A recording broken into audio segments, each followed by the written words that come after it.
All right, good morning, everyone. Hello, some familiar faces out there, and some I don't recognize. But Getting feedback. That's fine, you're fine. is that better? You're fine. Not really? Just keep talking.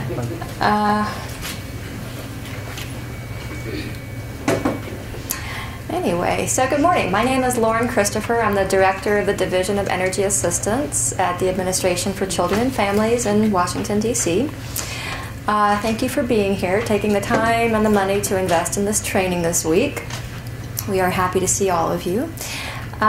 Just by a show of hands, can I get a sense of how many people here are new to the program within the last 6 months?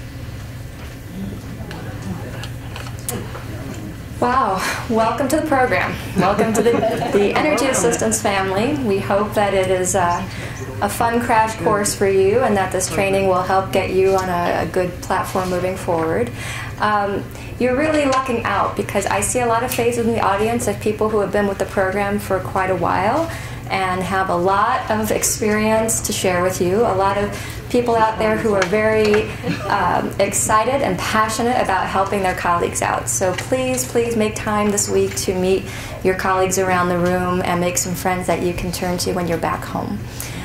With that, let me introduce you to our federal family. I'm Lauren. To my left is Akam Raman. He used to be one of you. He used to run light heat for the state of Massachusetts. Joined us about a year and a half ago, thereabouts. He's our operations branch chief, so he oversees the team that leads our monitoring site visits when we come out to see your program, how it's running on the ground. His team also are what we call our regional liaisons. All of our staff is based in the central office in D.C., but we have a group where we assign them to grantees by region. And so they are your day-to-day, face-to-face contact for any questions you have or anything you want to share with us about your programs, which we very much appreciate because that helps us provide better training and technical assistance to all of you when we know what's going on, that's really nuanced about your program. So with ACOM, let's see, middle seat is Kate Thomas. She's one of those regional liaisons. She works with Regions 3, the Mid-Atlantic area, and Region 5, the Midwest Chicago area. She joined us about a year ago, almost exactly, and we gave her a crash course coming to our national meeting in Baltimore last year, and she did a fantastic job. So welcome, Kate. To her left, well, my left anyway, in pink is Iris Curtis. She's one of our 2 federal auditors who leads the fiscal portion of our monitoring reviews. She also oversees our audit resolution process for when we get those reports from your independent audits each year with any findings that need to be resolved. To the far right, with the way I'm looking at it, is Melissa Torgerson from Verve Associates. She's one of our subcontractors, and probably most of the states in the room have met or spoken with her before because she's working with our contractor, Apprise Incorporated. They are really helping us out with all of the performance management work that we've been doing with states over the last few years, quite a few years, trying to get better data so we can better explain what's happening with the program. I see a few other contractors in the audience, kind of middle table in the back if you want to wave your hand. I see Travis McAdam from the National Center for Appropriate Technology. They are our subcontractor for the Light Heat Clearinghouse, which provides a website with a lot of good data about how all of you are administering your programs, as well as a newsletter, a locator, so that customers can figure out where they can apply for Light Heat. Vicky DeCoco with NEADA, National Energy Assistance Directors Association, one of our stakeholder organizations. Thank you for being here. Am I missing anyone in the audience who's a contractor or subcontractor? All right, and thank you to Capital Consulting. You probably met Josh Shapiro at the registration desk. They were handling all the conference logistics for us this week. Just FYI, as you probably noticed in the back corner, we are recording all the sessions today through Friday. That way we can post them to our website soon after the conference so that if you want to go back and hear something again or share it with your colleagues, you can feel free to do so. So a few other housekeeping items before we begin. You should have gotten a registration folder. In that folder on the right-hand side is the agenda. We have had some last-minute agenda changes, so this might be slightly out of date, and we will try to update you with each session if the speaker has changed. But for today, for the most part, this will be the main room. We will have a break mid-morning, and then when we reconvene, we will be having our first of 3 breakout sessions. And tribal representatives will stay in this room, and we'll talk about deliverable fuel vendors and how you're working with them. And states will move to our breakout room just next door to talk about the same topic. And then we'll break for lunch, and then this afternoon we'll come back. We'll all be in this room again talking about obligations and monitoring and all that fun stuff. We will close out today with a networking session where we'll ask each of you to talk about your programs. It'll be kind of a structured event, so it's not going to be kind of free form for most of the time. So we do encourage you to stick around for that. And then tomorrow we're going to start broken up. And so states will be in this room and tribes will be in that room. We'll remind everybody at the end of today. And then the rest of tomorrow, kind of a mix of general sessions and breakouts. But for the most part, states will stay in this room all day tomorrow. And when we break out, tribes will go next door. And then Thursday morning, no breakout sessions, but some general sessions about how you handle risk management with local agencies. And talking about, we've had a really great session with one of our staff at the Administration for Children and Families who is with the Public Health Commission Corps, which is a branch of the military. And so he's been really active about emergency response and really the connection between public health and home energy, and even as it relates to the Zika virus. So he has a lot of good stuff to share. You might have heard him last week. He did a webinar for us relating to extreme heat and how to prepare for that this summer. And then we'll close Friday with some discussion about our training and technical assistance investments and open Q&A. And then our staff will be sticking around for the afternoon. So I know some of you had indicated an interest in meeting with some of us one-on-one that afternoon or on one of these days, today or tomorrow. And so we have some of those booked. Some of you, we still need to touch base and confirm a time, and we'll do that over the next couple days. If you haven't signed up and you would like to meet with one of us to talk generally or about a specific issue, please just reach out to us and we can accommodate that this Friday or earlier. And that's kind of the agenda. You also have everyone's bios that's going to be speaking this week, as well as a contact list for everyone who signed up to attend this meeting this week. So again, that way you can keep in contact with new colleagues that you've met. On the left-hand side of the folder is kind of your logistical stuff. So there's a list of all the local restaurants within walking distance. We've been hearing good things about the Fish House Company across the street by Whole Foods, Target next door, so lots of options there. We also have evaluation sheets color-coded by day, so please each day before you leave, if you could take a couple minutes to fill that out. You can either leave it on the table before you head out or hand it to Josh at the registration desk. That really helps us try to fine-tune these trainings for future events. And on that note, kind of think about if this format works for you. I ask this question every year, and every year I get a mixed response, so I keep asking it. But we've been alternating each year for the last few years between doing one national training meeting and doing 4 regional training meetings. So we're in the regional training mode this year. Next year we were planning to go back to a national meeting. And of course the question always comes up, should we try to do like we're doing this week, piggyback it with the other meetings that come up with NEHADA and NUAC, try to accommodate travel approval since I know that can be challenging? Or do we try to pick a different time of the year, and if so, when? Because I know depending on what type of program you're running, heating season could be bad time, summer season could be bad time, so when's a good time to meet? So as we're going through training this week, kind of keep that in the back of your mind. If you have a strong opinion on it, please note that on one of the evaluation forms or shoot us an email. We would really appreciate your thoughts on that. You also probably got the Wi-Fi information. If you need access to that, there's, I think, the H Honors link for that, and then the code is DENHP 7272. If you need that again, Josh has that in the back. I'd also like to just mention a few staff that are not here with us this week, but some comings and goings of our team. And so in terms of goings, you may have worked with Yulia Razad over the last few years. She left our office at the end of April. She's still in the federal family. I'm sure we'll be having contact with her on financial capability and Assurance 16 issues. She joined the Federal Consumer Financial Protection Board, working on financial capability issues. So we wish her best of luck there and appreciate all the contributions she made to our program. We've had several people join and a few more people on the way. So I was very excited that we were able to fill our other branch chief position back in January. ACAM's counterpart, Ms. Holly Rafesloot. She came to us from the U.S. Department of Energy, working on the Weatherization Assistance Program, WAP. And she had also been a monitor for the state of Indiana on LIHEAP and CSBG years ago. So she really came with a lot of great experience, and she's been a very energetic and passionate contribution to the program, I think. She's our Policy and Evaluation Branch Chief, which you may or may not recall has been vacant for nearly 5 years when Charlotte Abney retired. So we were very excited to finally bring Holly on board. And she's working with Leon Litto and Peter Edelman and Katina Lawson. We have made a selection on the position that Yulia had in the policy team, and we're hoping that new person will be joining us by late summer, early fall. On the operations side, we have someone on detail with us who just started about a week ago. She'll be with us till the end of September. Her name is Patrice West. So you might be meeting her on some of the monitoring visits this summer, or as she's backing up staff when they're on travel to help answer your questions.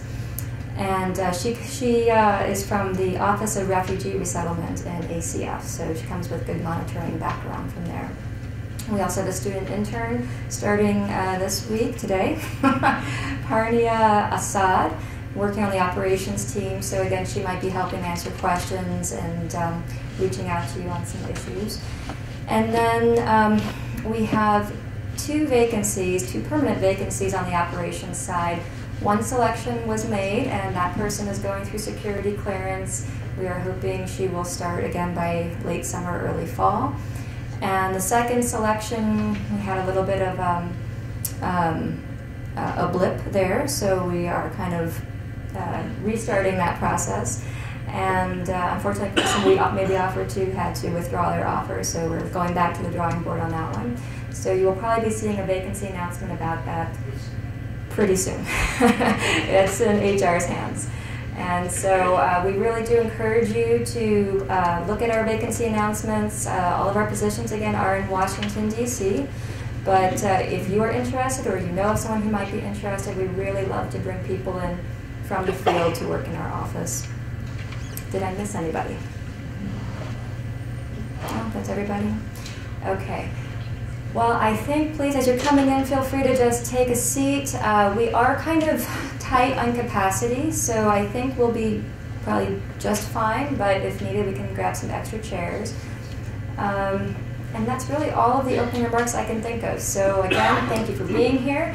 I'm going to turn it over to ACAM, Kate, and Melissa to talk about how we can evaluate Assurance 16 and see the good impacts of those peripheral services. Thanks.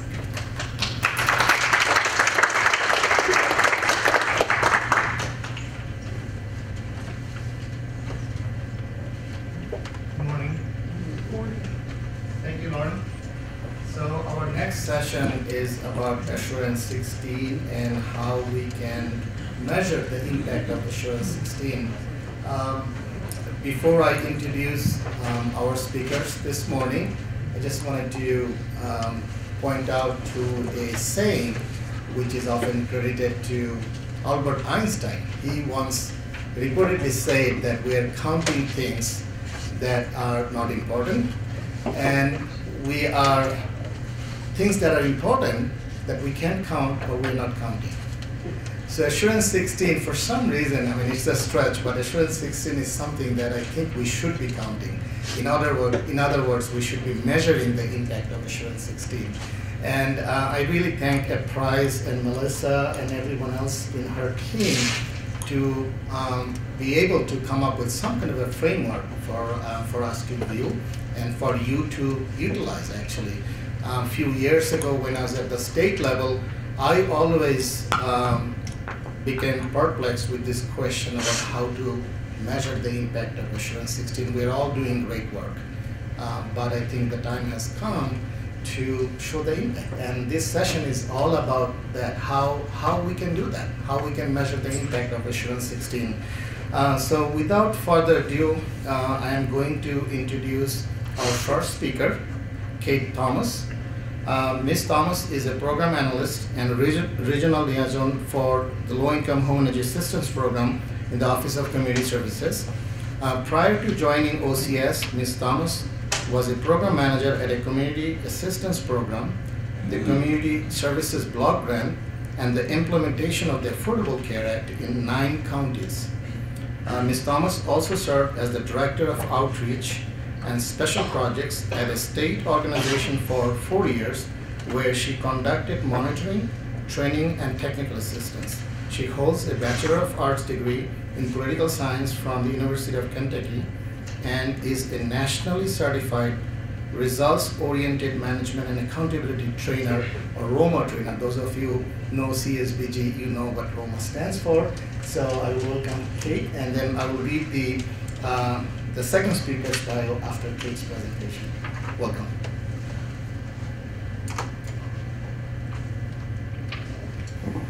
I feel so official with this fancy microphone. So I am talking a little bit about Assurance 16 today. I wanted to preface our conversation with the fact that I've been on 8 site visits and monitoring 8 states and tribes over the last year, and the Assurance 16 conversation always comes up during those reviews, either because the grantee is already doing some Assurance 16 activities and they're not charging for it, or they're interested in doing some Assurance 16 activities, or just various ways that the conversation comes up. So we thought we would provide some more clarity about this topic today. And we're going to discuss understanding what it is, evaluating it, and then we'll take some questions and answers. So I wanted to start by asking you guys if anybody in here really fully understands Assurance 16. If we have any experts that are doing it in the room. Okay, so no volunteers for the Q&A portion. All right. Well, that's why we're talking about it today.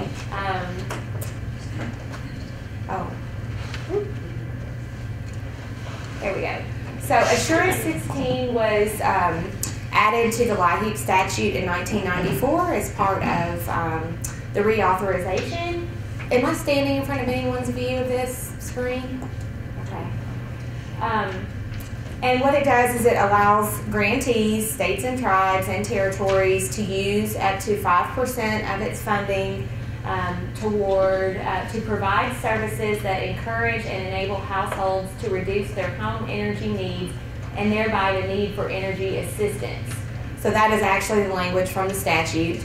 And it's important to note that there's no administrative dollars extra associated with the Assurance 16 portion of the statute. So you can choose to do it, but there won't be any additional admin.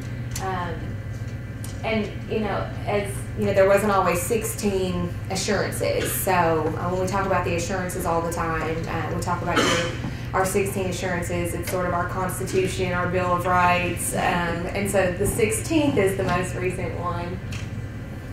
I keep turning this off. Sorry.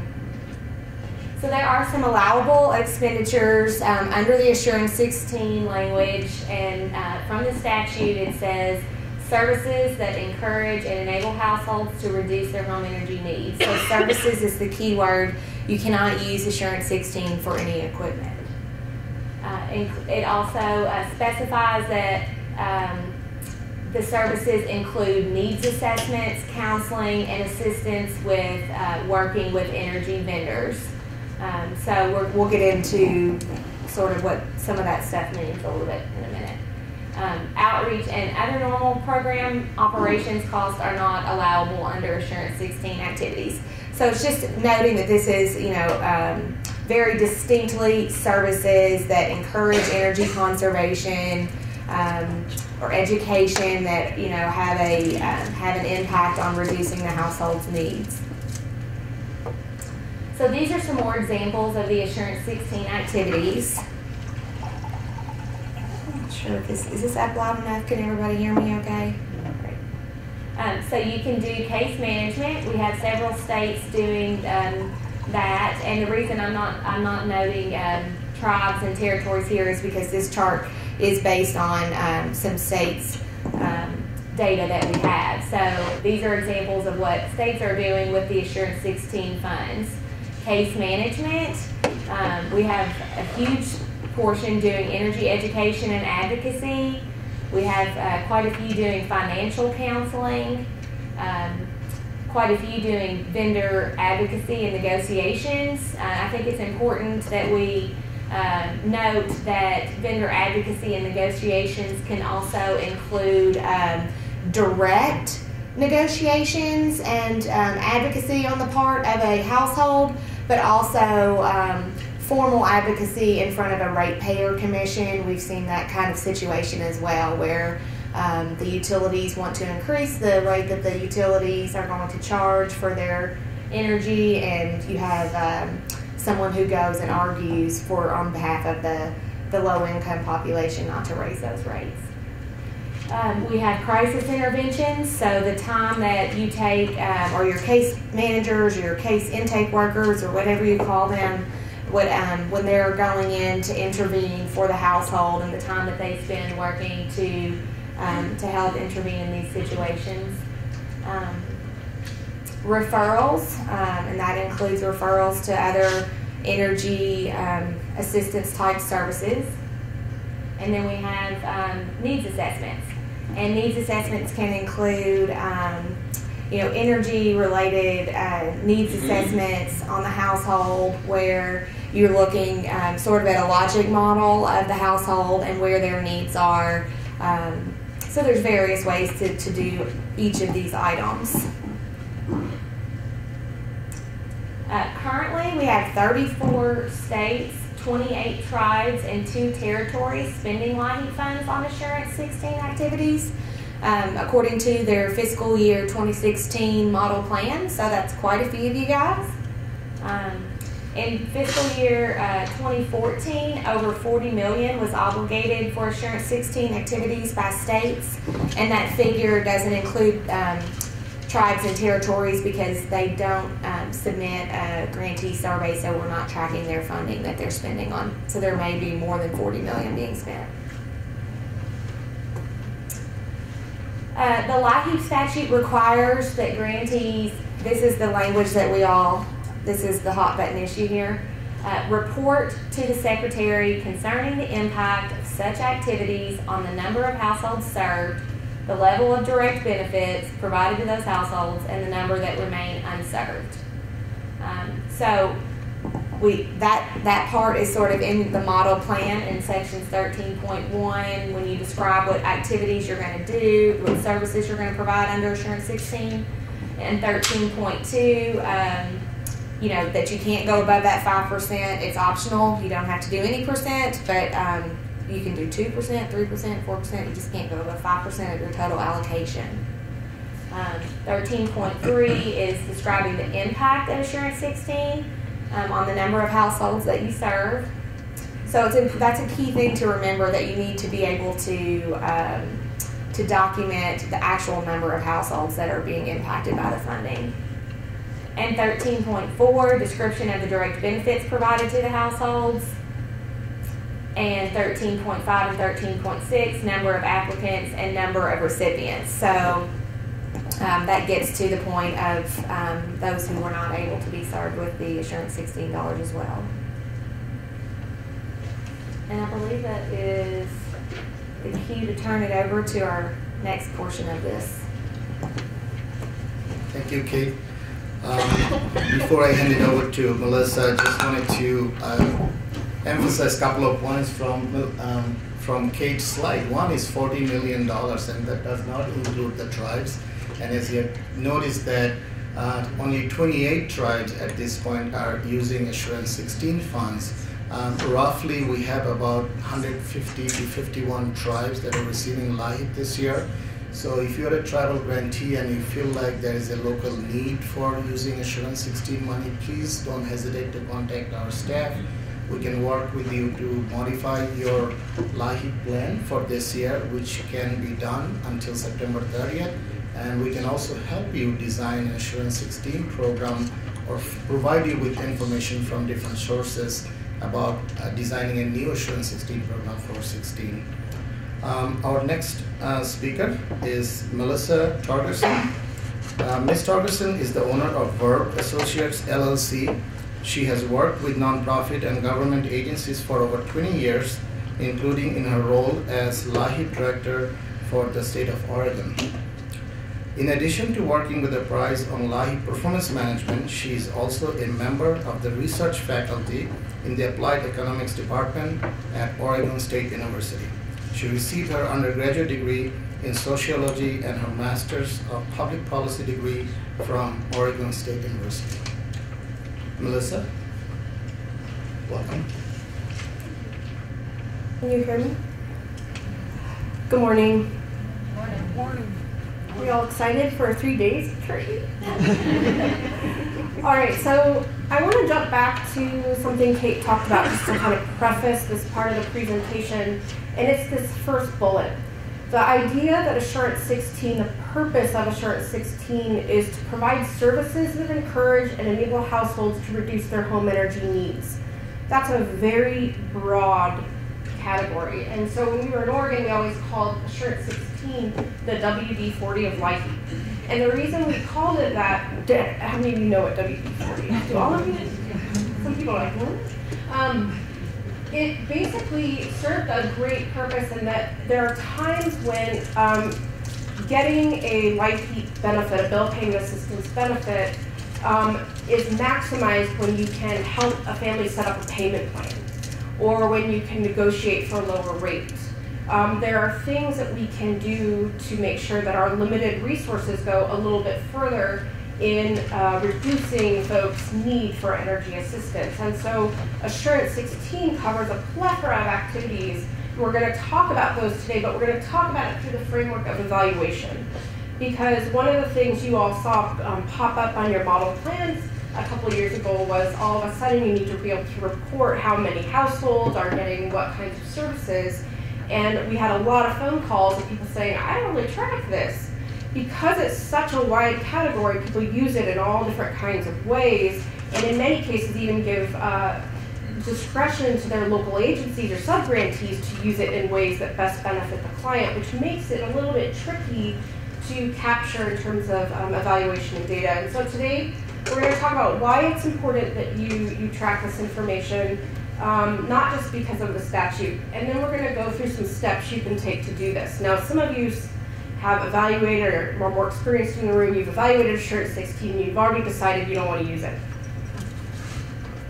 And so for those of you who are in that position, I would encourage you to just take a look at the steps that we're taking to evaluate the impacts of a program, because those are really translatable across any of the programs that you're running. Okay? I don't mind if you interrupt with questions, just holler, because I talk fast and get really excited. So. The reason you should evaluate your Assurance 16 programs, as Kate mentioned, in 2014 we spent $40 million on LAHI. If we were to turn this $40 million into $500 energy bill payment assistance benefits, we could have served 80,000 more households with LAHI. And so when we talk about that, we're talking about doing something different with the money, and it's important that we be able to say why we turn that money away from energy assistance and into another kind of service. Similarly, 11 grantees reported spending over $1 million in 2014. So for some of you, this is a large component of your program. Even though it's only 5%, $1 million is a lot of money. And once again, at an average benefit of $500 per household, each of those programs could have served at least 2,000 more households if there was no spending on Assurance 16. So I can't imagine that there's someone not in your department or leadership or legislature or advocate out in the community that says, why aren't these dollars being used to help our folks with bill payment assistance? We know the vendors are probably saying that. So it's very important to be able to talk to people about the impact of this program. More important than that you have an idea of what you're spending it on and that you have confidence that the program is making a difference. And that's what the next slides are all about, is how do you begin doing that if you're starting kind of from ground zero. So we're going to talk about a few steps And this is kind of an outline. We are going to talk about logic models. Those of you who know me know I don't particularly like logic models, but they can be useful, and so we'll talk a little bit about that. We'll talk about data tracking systems for Assurance 16. Some folks don't currently have Assurance 16 activities set up in their existing databases. Some of you don't have existing databases to start with, so we're going to talk about different ways that you can track the data. We're going to talk about process impact evaluation, two different kinds of evaluation that are complementary and build upon one another. This is what the overachievers are already doing, but I actually don't think there are very many of these people out there. So maybe by the time we come back in a year, some people will be to this step. And then this is performance management, and so we're going to talk a lot about performance management over the next 3 days, and so this is your kind of introduction, and we'll talk about it in terms of Assurance 16. So this is the logic model portion. How many of you have not put together a logic model? Okay, good. So there are some pieces, there are different pieces, people call them different things, but the concept is the same. And the idea is that you're trying to think about a program or an input or how your money is going to impact from the moment it hits the ground or it's allocated to you until the moment you want to see an impact in the client. And I always encourage people to work backwards. What is it you want to see with the money? And then work back into how you're going to make that happen. That's more of a theory of change. And if I had my druthers, I'd have a theory of change up there. But you can also start with a logic model, right? Which starts with, we have this much money, this is what we're going to do with it, and this is what we expect the outcome to be. And so either way you go at it, whether it's from the top down, bottom up, the idea is to be looking at the different steps of how that money will be spent. And the multiple steps are important. You can't say I have $1 million and this is what I expect and don't look at anything in between. You have no way to check yourself. You have no way to look at how things are going or to adjust as needed. And so there's some things in between. The problem statement says, what is it we're trying to solve? And we're going to give some examples throughout this. In this particular example, it's one we saw in the field. The client pays unnecessarily high interest or fees to access his or her money. In a lot of rural communities, people aren't banked. They don't have savings or checking accounts, and so they're using money orders, check cashing services, a number of different alternatives to a typical mainstream checking account in order to deposit their money and pay their bills. And it costs money. It costs there are fees and there are interests associated with both of those. And so in this particular state, someone said, we feel like people would have better payment behavior if they had a more consistent, less expensive way to pay their bills. And so that's what this example is about. In this case, they looked at their strategies and said, how do we do this? How do we even start targeting this? And in this case, the team decided they wanted to help clients access free checking services available to low-income and fixed-income households. Now, I know that this is not available in every area. In our last regional session, someone said we don't have a bank within 50 miles. So this may not be your strategy. But for these folks, this was something that they could target. It was very clear what the strategy was, and people could buy into it at the local level. We look at outputs. How we'll document that the service was delivered. So for example, this is the transactions we're measuring, and we'll talk a lot about the difference between transactions and transformation. When you measure the household report and your grantee survey, we're talking about the dollars spent, and we're talking about the people served. Those are transactions. When we talk about outcomes and impact, we're going to start talking about transformation. How are we changing their conditions, their attitudes, their behavior, or their knowledge? Here we're talking about output. So in this case, this team helped 100 clients complete the free checking account application, and they're able to track that. That's a transaction. A short-term outcome is that we're going to document the changes that are directly observable. So 95, by the way, this would never happen. If it did, I'd give you a gold star. 95 of 100 clients got free checking accounts. So one of the things we know from research is that a strategy may be to introduce people to the idea of free checking, but you're going to have a much higher success rate of people actually getting a checking account if you help them with the application or bring in a bank officer to your training to help them with the application. It's very difficult sometimes for people to walk into a bank, especially if they've not had good luck with banks in the past. So that's a strategy to think about, and when you see that you have a number of people not achieving the short-term outcome, you reevaluate your strategy and you say, what's wrong? Intermediate term outcomes. Document changes that occur over a longer period of time. Remember that we said at the beginning, we feel like if people aren't struggling so much to find a way to pay their bills, they'll pay them on time, they won't face as many fees, they won't face as many disconnections. And so this is something we measured. 6 months later, 50 of 100 clients paid their bills and other bills with free checks instead of money orders. So they saved the money that would have been associated with that money order. And then in impacts over time, we'll talk about this in a second, but when we measure the impacts, we're not just measuring the people that got our service, we're also measuring the people that didn't. And so one of the things that we would do is take the people getting Assurance 16 and then the people who weren't, and look at the difference. And what we saw here is that clients who got Assurance 16 and helped with their account saved an average of $100 per year and had 5% lower shutoff rates than clients who didn't get it. So this is another, I thought that was a great example, but my colleagues felt like another one was necessary, so I'll run through this very quickly. Clients have high electric energy bills throughout the year. They're getting arrearages and they need crisis benefits when electric shutoff ends. One strategy, one we know is very popular, is to conduct on-site energy education to identify the practices and equipment that cause high usage. We may see on paper that their usage is high, but until we really get into some of those folks' history and records and get on the ground and understand what's happening, we're not quite sure if it's behavior, if it's equipment, if it's their housing stock, or all three. We prioritize behavior changes that will have the greatest impact. We get them connected with utility programs that furnish lighting and appliance replacements at no charge. The transaction, what does that look like?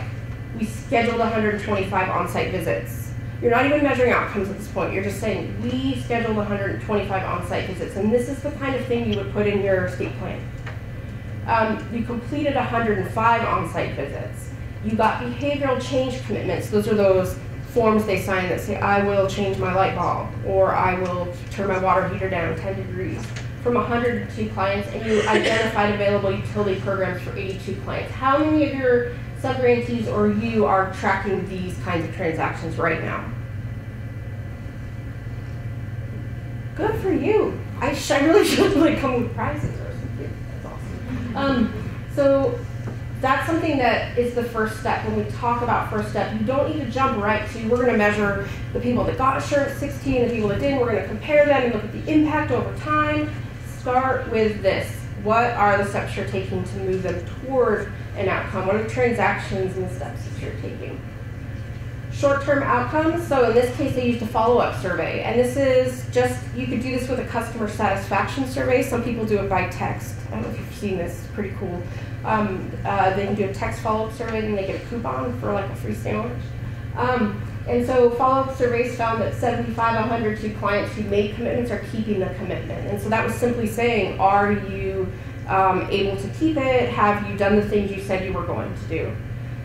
62 clients received low-cost measures from the utility company, and you could get that from the utility or you could have that be self-reported. Some received major appliances and some received weatherization. And so these are the outcomes. Many of these are self-reported and could be done with existing survey tools that you might already be using. Intermediate term outcomes, this is where we start to get a little more technical, right? I can already hear people in the audience saying, that's great, but self-reporting isn't very accurate. They're going to tell us whatever we want to hear to get an energy payment, right? Which all of you are like, yeah. So the intermediate term outcomes are important. It's the next step to say, we're going to actually get your energy bills, which many of you are starting to get performance management, and found that your actual usage declined. So that behavior was having an impact over time. And then once again, this is about comparing. We talk about program impacts being very hard to measure for the LIHEAP program in general because it means going out and finding a non-LIHEAP population. Assurance 16 is different. You serve some people with Assurance 16 and you don't serve others. So your control group is right there in front of you. Only 25% of the clients who got service used crisis assistance in the next program year. 75% of the clients who did not get service used crisis assistance. So in this case, they achieved one of their goals. So once you have this great logic model and you say we're going to measure transactions, we're going to measure short-term outcomes and impacts and all of that good stuff, you think, well, where are we going to put the data? And this is a big issue. Some of you don't have central databases, so you're relying on your local agencies. Some of you, even with local agencies that have good databases, aren't tracking this information. And so we're going to talk just a little bit about some of the things you'll need to track. That way, if any of you go home and say, I gotta start tracking this, you have this nice little list. Demographics, you already collect this for most of your folks, which is why it's so awesome to have this in a central database that you can just pull up the information that for those people who are already receiving LIHEAP, and that includes their income and their demographic information. The baseline status, this means what's their need, why are they getting Assurance 16? And this goes back to your logic model. Who are the people you want to target? So this would be tracking why you decided to target them. Service delivery, this is what you're already tracking your LIHEAP database for your LIHEAP. It's what did they get? Did they get money? Did they get your time? Did they get an incentive? You know, Kate talked about not using it for equipment, but we do have a lot of folks that use Assurance 16 to provide an incentive payment in addition to their energy assistance payment for participation in a class or for energy use reduction. There are a number of ways to incent for not waiting until their power's turned off to come in and get a benefit. There are a number of ways you can use Assurance 16, and so it's very important that you be tracking this. I want to say it's very, very important if you're just using your staff time. So we saw on that list that a lot of people are using Assurance 16 for case management and energy ed or ratepayer advocacy or utility advocacy. All of those are staff hours. They should be tracking that in some kind of time database for their, to track their hours. They should be charging it appropriately. And Iris is one that can speak better to this than I can, but I know enough to know that if you're going to charge your hours to a funding source, you better be able to tell me where those hours went. So this should be already built in. Program outputs, make sure that you input all the immediate outputs of the service. This is where people fall short, and I can't tell you enough. Remember, this is the easy part. These are the transactions. How many applications were completed? How many client commitments were made? How many appointments were scheduled? And we miss this because we think it's not important. But the fact is, none of us only one person in the room said they were collecting it. So start with the easy stuff and track. What are you doing? And this is harder than it seems, especially for many of you who have given a lot of discretion to your local agencies who may be passing out a brochure and calling it Assurance 16. And I know you're out there because I was one of them. So when you do that, it's very tough to track transactions, which means that you need to be talking with your subgrantees about what you're considering Assurance 16 charge and making sure they're tracking it appropriately. And then program outcomes, setting up a place to record outcomes like the people that said that they honored their commitment, the people that actually used less energy. You can do this with an integrated system. So the reason we say those of you with big central databases should not build this standalone database is that a central database allows you to target the people that you see have certain patterns, analyze it within the context of all your LIHEAP folks, and it integrates your reporting into all on one system. But you can do a standalone system, especially if you have local agencies. I'm getting into nerd speak, so you'll forgive me, those of you. Just stay with me, just a few more minutes. You can get into a standalone system if you don't yet have a central database or you don't have the money to build a module onto your database. So this would allow you to specify the information it would track, get a template, make connections. You can do this in Excel. I've seen states do it and do a pretty good job of it. So don't wait to start until you have something fancy schmancy in place.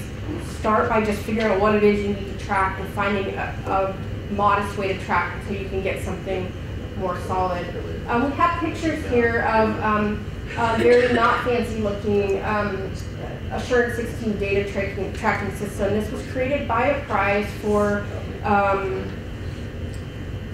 Haley State, Delaware. Thank you. And it was $15,000 one time. which in our land isn't very expensive. And this allowed folks to track current 16 as well as other. They have furnace repair replacement in here as well. And so you're able to go in, they have healthy homes that's getting built into here. And basically it allows you to track clients so that they can report at the end of the year. You'll notice it has the client information. Once again, if you're in a central database and they've already received a line heat payment, this can all be auto-populated. You know, Heather knows a lot about that. Mm-hmm. So any kind of efficiencies you can gain are great. This is my favorite part. I say that like 3 times during this, but this is really, I think, my favorite part. And David is so excited about it that he wrote, "You can do this," across every one of these slides. So the reason that I like process evaluation is it is something that's a little bit more manageable for people to handle. It's less about looking at long-term impacts and more, actually it is about looking at long-term impacts, but it's looking at them a little bit differently. And so in this case, what we're going to use is, I'm going to go through some of these steps. But when we look at process evaluation, the first thing we want to do is actually look at the program statistics. We want to say what types of clients were we targeting, and is that who received the service. So this is where we're getting into performance management.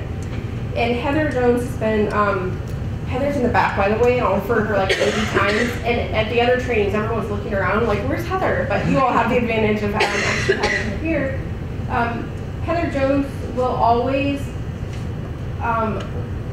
force us to go back and ask the right questions. And that's what process evaluation is about, and that's what these questions are about. So if we said at the beginning of the program that we were going to target people without banking, or who were not banked, and we go back and look, are those the people that actually got the services? Or were we targeting a whole plethora of people and only 10% of them were banked? So start by asking that first basic question. Are we serving the people we said we wanted to serve?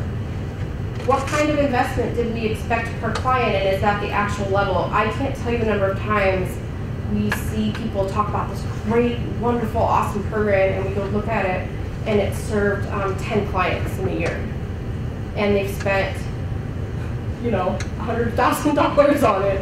And you say, so you spent, you know, $10,000 a client, and they say, oh, you didn't look at it that way, right?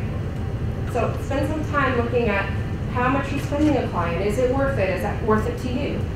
Program outputs. How do program outputs compare to expectations? Are you actually, if you expect a number of applications to get done, are you hitting those targets?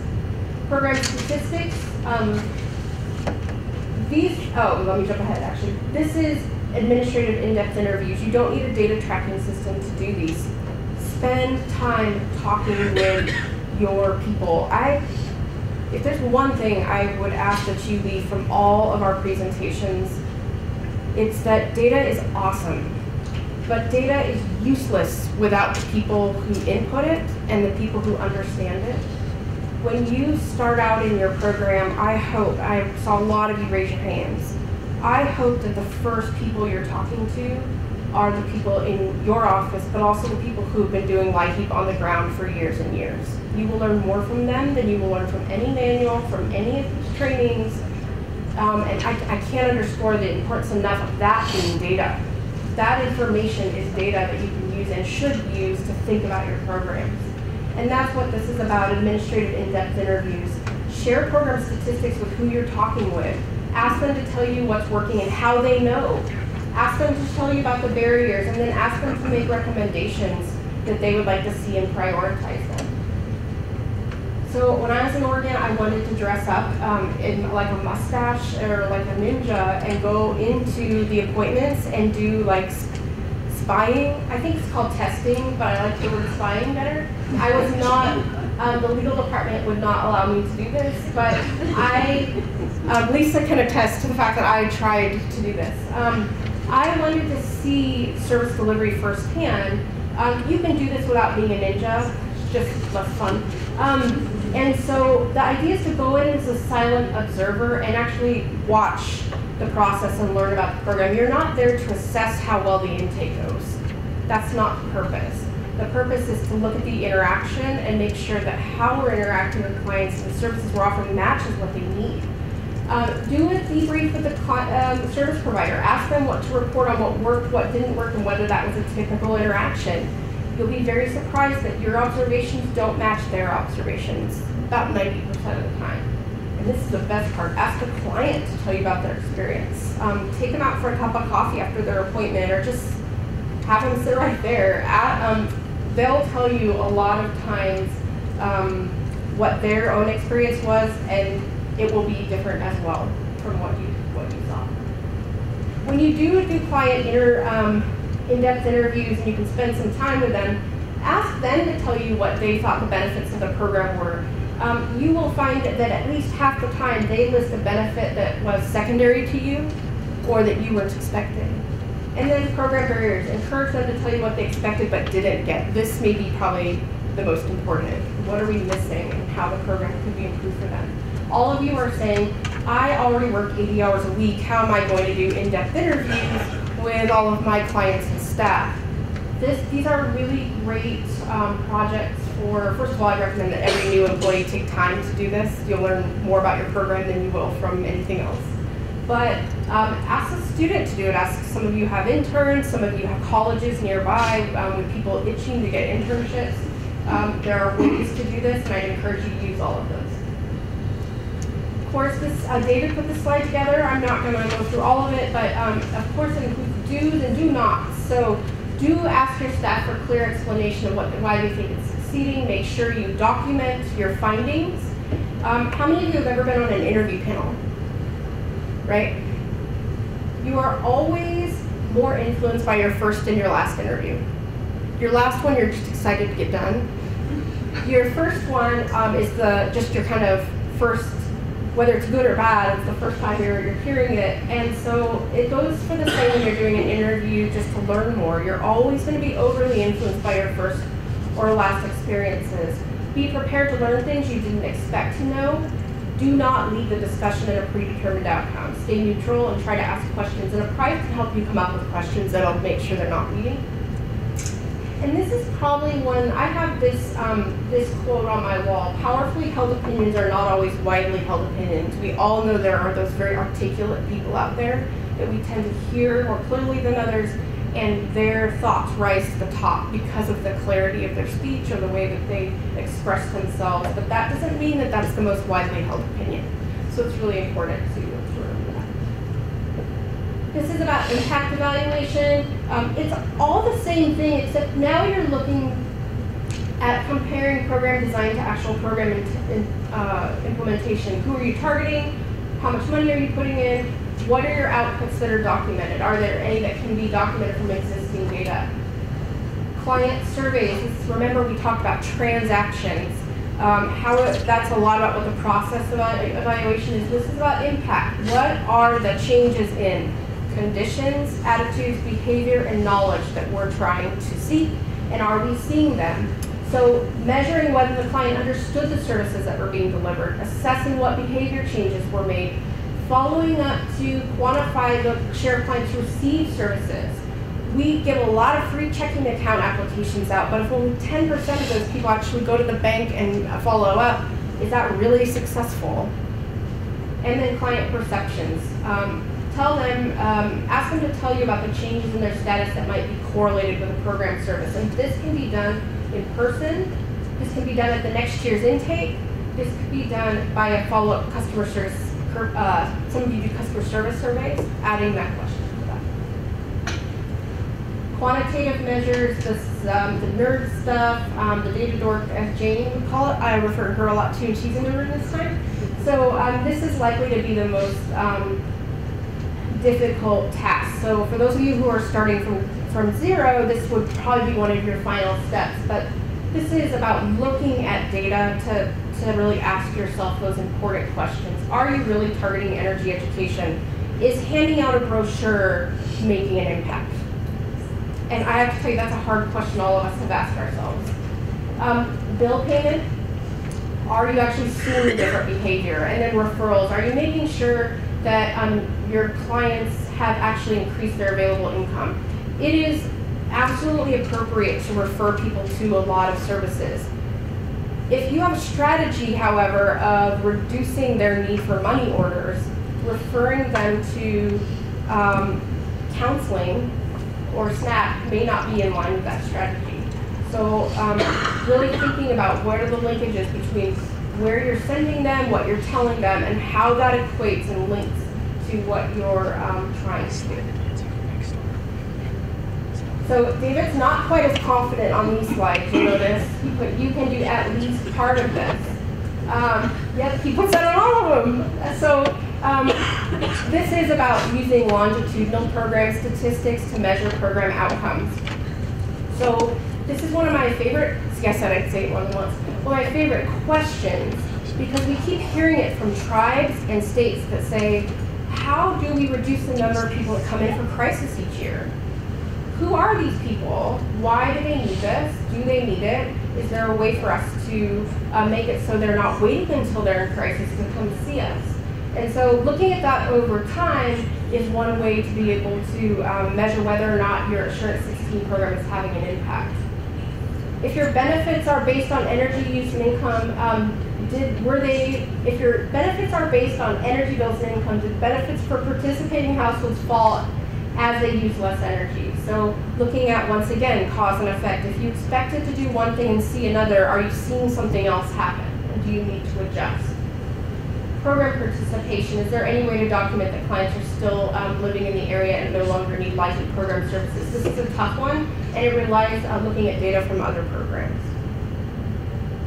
Do's and do nots. Make sure you start with statistics. Respect your clients by using good research procedures. And if you need help with this, a prize is available to help. Work with your program partners to retrieve, and I say a prize is available, but a lot of universities, once again, and colleges help agencies with this. Do work with your program partners to retrieve and interpret data. Do not present findings that come from biased research methods or use deemed program outcomes.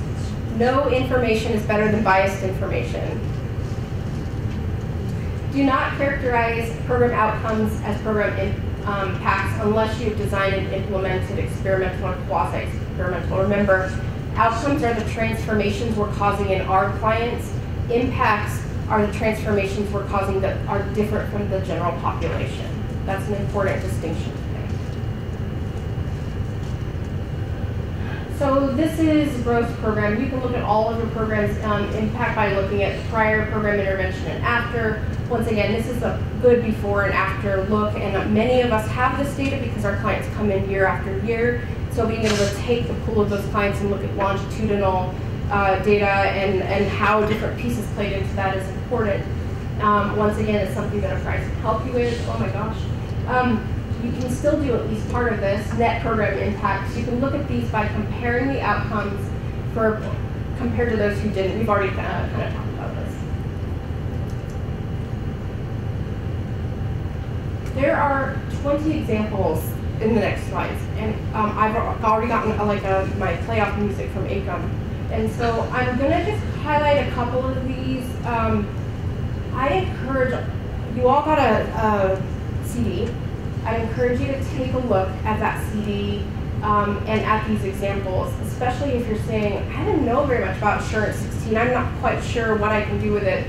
All of these examples are phenomenal for saying, this is what this is the problem I'm facing.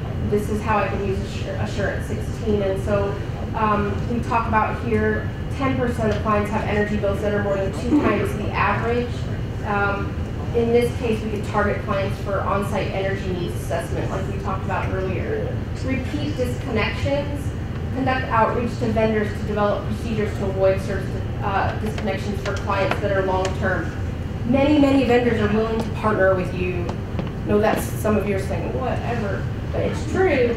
They are as anxious to take care of clients that have poor payment or disconnection records, and will sometimes partner with you to incent clients to reduce the number of disconnections, to make more regular payments, to come in before they are disconnected. So make sure you're partnering with them, because you may not be able to purchase equipment, for example, or purchase things, but your utilities can and will if it means changing client behavior. Mm-hmm.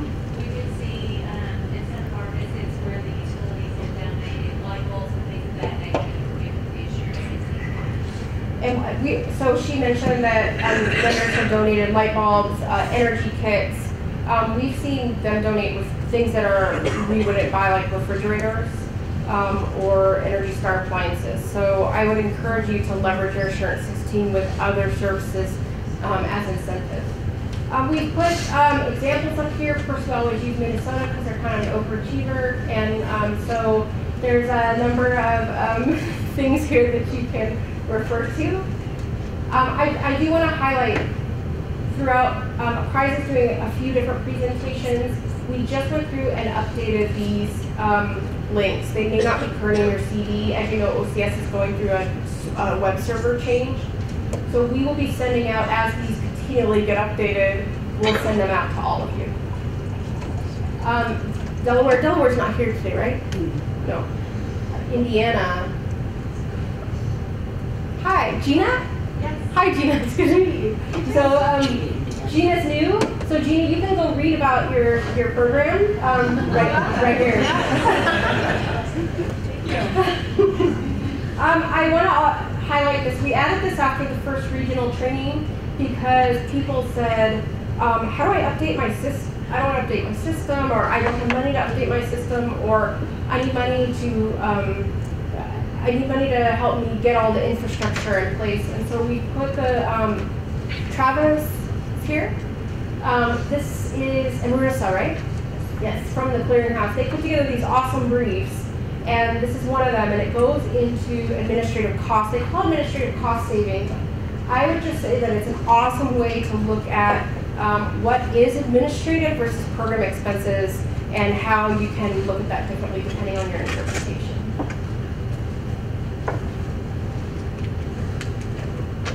So I'll turn it back over to April. Thank you, Kate and Melissa. Wonderful presentation. Very, very valuable information. So, we have roughly 12 minutes for Q&A. So, do we have any questions in the room? Yes. Hello, my name is Tulu from state of Ohio. And question for the client, they move quite a lot from one place to other. So how are you going to manage those data? Would that skew your number to, let's say, evaluation of the program with, the behavior, energy saving? So would that change, skew your number? How are we going to manage those? So what we found is that's a generally, it feels like a bigger portion of the population, but it's generally a small amount. That's what we're finding when we do performance management. So we can help you look at the data, and that's something a Prize can help states with, so you're welcome to contact us. But we can help you look at the data and decide which of those you should throw out, because you're right. If we're looking at energy usage, we need to pay attention to housing stock, and if that stock is changing every 6 months, it's probably not the best household to be evaluating.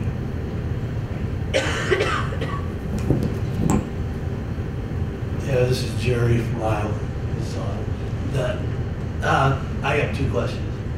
One, assuming Haley from Delaware used federal funds to pay for what a Prize did, do they have any proprietary interest in it, or can we get it freely from Delaware? I'll ask. I'll email David today and ask him. Okay, that'd be interesting to know. The other one that I've been around for quite a while, I have never heard of using Assurance 16 for formal intervention before a PUC. In the past, I've used monies from leveraging set-aside to intervene in, say, merger dockets or things like that, in the hopes of getting some non-federal dollars, and with some success. But could you tell me what states have done that? Because I'd sure like to talk to a couple of people. Egum, did you have anything to add to that? I think we saw that in Ohio, maybe. Is that where you guys were doing some of that? We did do some of that, and we worked with a statewide grantee comprised of many of our home energy assistance program delivery agencies.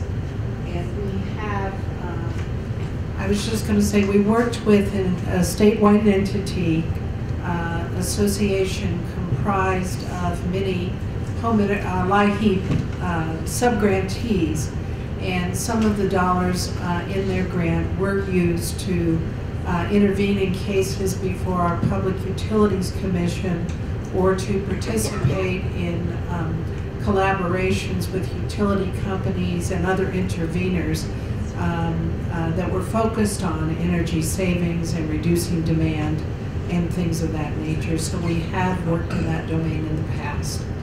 And I think if that was something that you were interested in, we could walk you through sort of some good parameters for setting up that type of contract. And it's important that you know, as Melissa noted, that that contract was doing more than just they weren't using all of their Assurance 16 funds on one person to go argue before the Public Utilities Commission.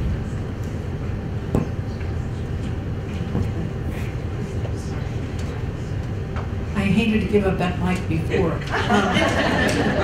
Actually, I was just wondering, my colleague too was asking about the extent of people and how mobile they are from household to household location-wise.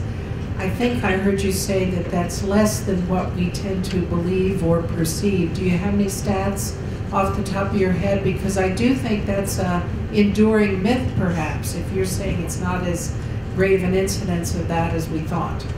You know what? I haven't had enough coffee this morning to recall right off the top of my head, but I do know that I know that's something that Apprise has, and once again, I'm happy to ask when I ask Jerry's question.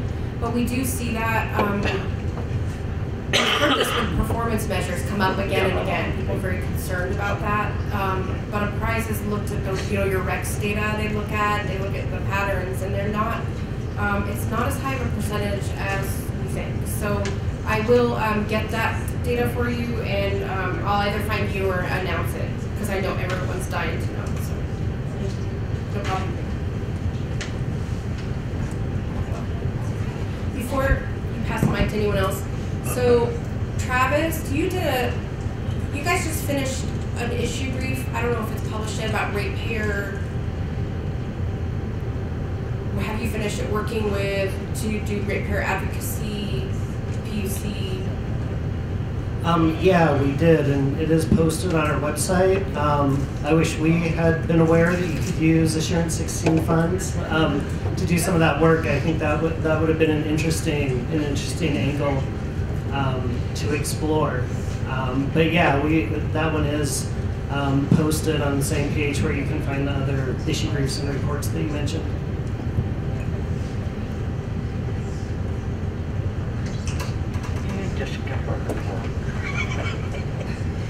Hey Lauren, I just can't stop. Do you know, could you add anything to that conversation about using Assurance 16 funds for intervening in ratepayer cases? Because I may have spoke out of turn. No, so April and I are having an active whispering session over here.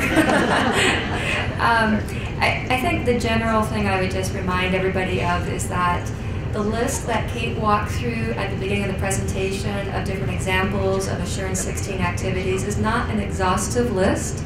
And at the federal office, we have generally viewed Assurance 16 as one of the more vague areas where we especially like to defer to your interpretation of the statute. And we will only intervene if we think your interpretation is clearly erroneous. I know we've had discussions at prior meetings about what is clearly erroneous. It's a case-by-case decision, but so in this example, we will obviously have to do more research about other states that may or may not be using the funds in this way, but it is something that I generally don't like to use the term advocacy per se, but the idea that you're getting at is that whole vendor negotiation.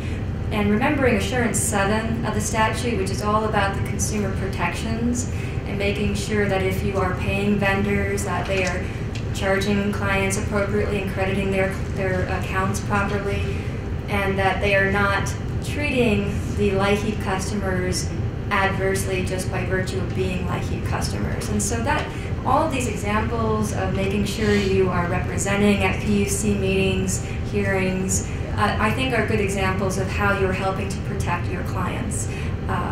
So I don't have any concerns with the use of funds in this respect, but we will get more information and share it with you. What I was going to add to what I said about our experience, and I'm glad you made that last point, it can cover areas that would be more traditionally a part of customer service aspects of relationships for low-income customers. In that regard, one thing we try to communicate is that, in a sense, because it's the state and the federal funding that are paying the bills for these customers, that in a way we're your customer, and so we want to make sure that we are able to have that influence, because it's a very powerful thing to be able to pay a bill. They know they're going to get it on time and in full, and when you aggregate it, we want them to serve that end user well, but we want them to be sensitive to the greater need of us, their large LIHEAP customer. The other thing I would say is that when you have an association, as we did, who was doing this type of advocacy work, if you will, in a rate case, they had many different interests. We had some as the state administrator. And so for those who want to consider Assurance 16, that's something to keep in mind, how you will distinguish between their activities that are consistent with what you're representing as the state lead agency and what may be other aims and goals that they have that could vary a little bit or maybe sometimes a lot. So that's just something to look at if you're going to get in this domain.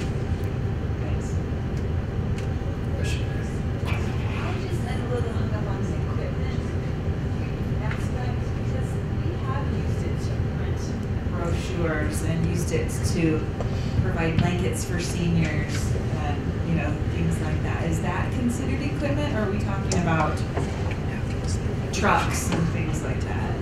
Furnaces. Like the equipment question has got me up on that.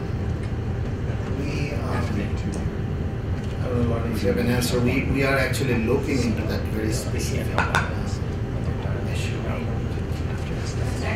Yeah, so the idea is the latter, the HVAC systems. That's really more of something that you would charge to your weatherization or maybe crisis line items.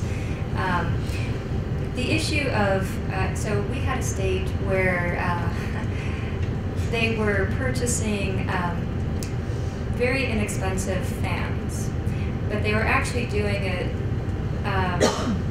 not really for Assurance 16, not really for weatherization, but as an outreach measure. So they were charging it to their outreach line item, which, remember, outreach does not have to come out of admin or Assurance 16. It can be a separate direct charge. So we thought that was an appropriate type of outreach mechanism. Blankets, in-kind donations, I personally haven't heard that being used out of Assurance 16, but I think if you were doing, so the brochures on that I think is more of an outreach. So again, that wouldn't have to come out of your 5% earmarking cap for Assurance 16 if you don't want it to. The blankets also sound kind of like an outreach mechanism, but I know people also do that through crisis assistance and other line items, usually in conjunction with something else. But what we were really trying to highlight with the Assurance 16 is that the statute does kind of key in on services. And so we're typically not going to be seeing hot water heaters or HVAC systems being installed through Assurance 16. It's going to be more of negotiating with vendors, getting on a bill payment plan, energy efficiency education, financial counseling, things of that nature. And just to add to what Lauren said, the energy efficiency education piece, those brochures, if that's what they're, if they're not a brochure about here's the dates of our program, they're more about here's ways you can save on your energy bill, that would fall under Assurance 16. The light bulbs and the question on educational. If you have people that's not like he eligible to finish your classes, how would you count those individuals? So the question is, if folks are not eligible for LAHEAP, how would you count them under Assurance 16? I think the whole idea is, Assurance 16 is that you offer these services to LAHEAP eligible population, not to ineligible population. However, we have seen as we're discussing outreach, I mean, you can't just outreach to LAHEAP eligible population. So the whole idea behind outreach is that you would be conducting outreach to potentially eligible folks. In those cases, you could be going to a big housing projects where some of the folks may be not eligible, but to provide the services, I think they have to be LAHEAP eligible as far as energy education, case management, so on and so forth. I want to encourage people. So I was in the LAHEAP program for many years, and I'll be really frank, in the last 6 months is the first time I've heard of this outreach concept. So I think it's one that we should ask a lot more questions about, because we spent a lot of time in New York talking about doing energy ed classes for youth, for example, in schools. We've seen that be really effective in Oregon, not with LAHEAP, but with another program. And so how do we reach kids? Because guess what? When their grade depends on it, they will make you change that light bulb and that shiny head, and I'm speaking from experience. And so how do you do that when not all the kids are low income or eligible for the program? In the past, it's been through partnership with utilities, right? So the vendor or your utility will partner with you to provide the money for those people that are not eligible, for example. Under this idea of outreach, that gets a little bit more, it gives you a little bit more room. So if you have programs where you're trying to reach a larger population beyond the income eligible population, that might be something to consider in terms of outreach and contact your OCS liaison to see if that falls within that. This would be the one nugget I took away from this session, because I don't think I've heard it explained this way before, and it's pretty open.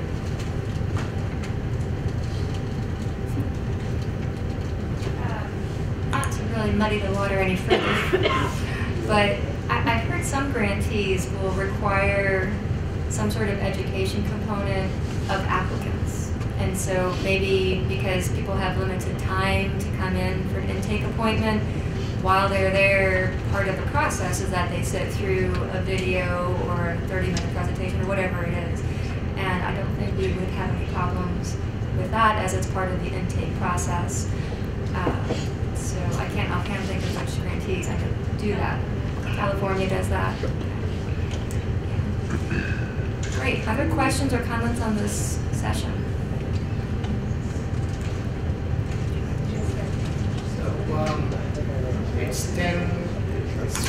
It's 10:20, so we have a break scheduled until 10:35. So for folks who are going to the state track, they will be in the room next door, right? Gonna stay here. Bathrooms are right outside on the hallway. Right to the right. To the right. Up the stairs. Thank you. Good. Your timing is perfect. I'm in the bed right now. I think you guys can go. Lucky. I'm not going to do anything wrong.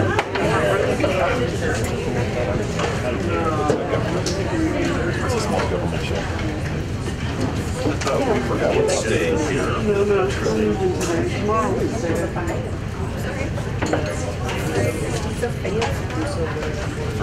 You're fine, no worries. I would. Oh, there it is. Cocktails we had.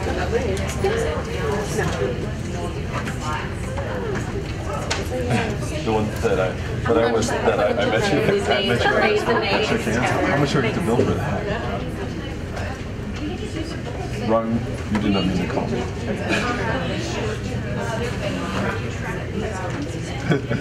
Wrong number. I'm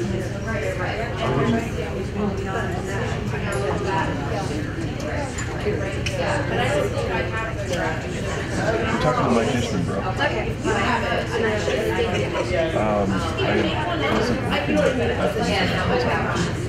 was on my honeymoon. I was? Las Vegas. I did not send that. I thought I sent that to you on show site because it was all about getting it done in time and manner.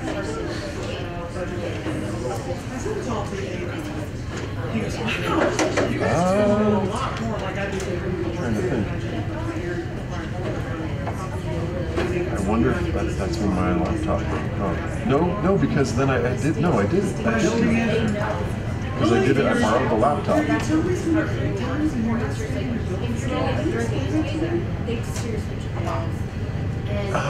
Okay.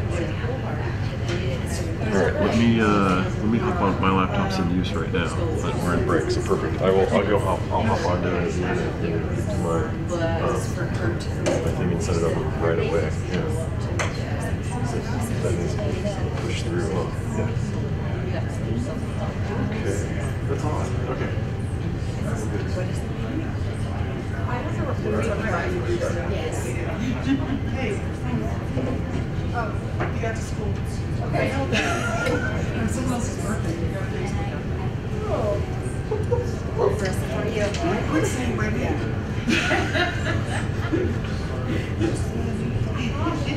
Oh, I'm like, why? How did he arrive?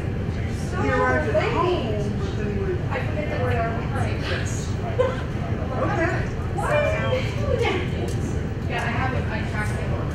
I see that. Well, because he started walking right away. Yeah, well, after the accident, I'm sure. So today is the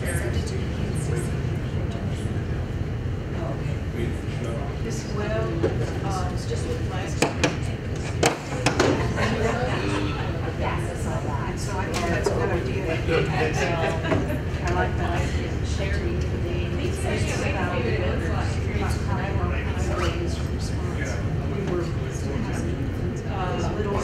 Yeah, just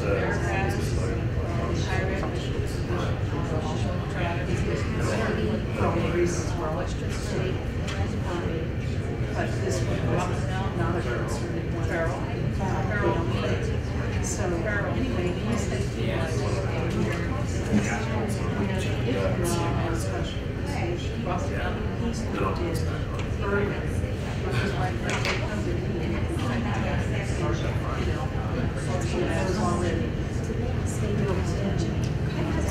he's it's not a bad practice. But with the height things, it's works.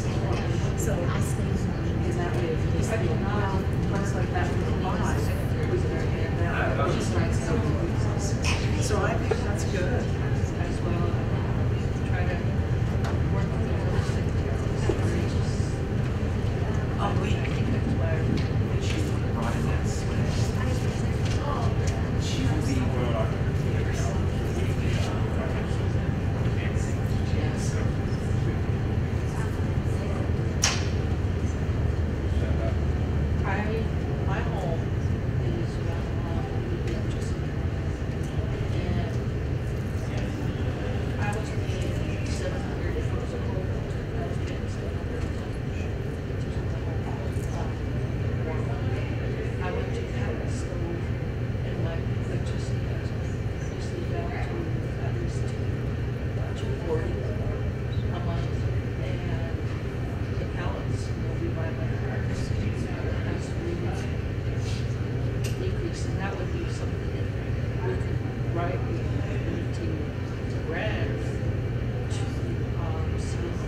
That's what my husband did. They sent us the flyer saying that so a ton of pellets would be like cheaper.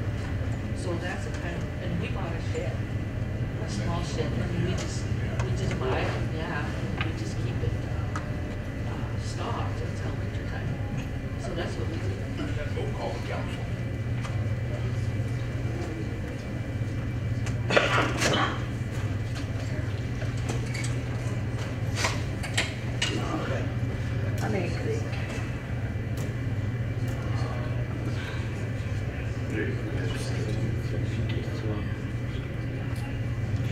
I did send it. It did show me that I sent it to you a while back.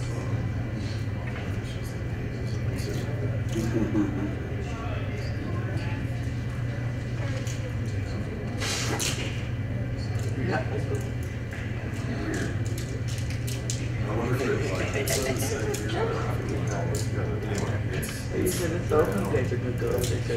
on the 20th, so. But like short after I thought I worked out, but didn't go to tempting. Not put the phone on, took water and go back. Yeah, no, that's weird because like I said, it showed that on my side, it showed that I sent it, so. Okay.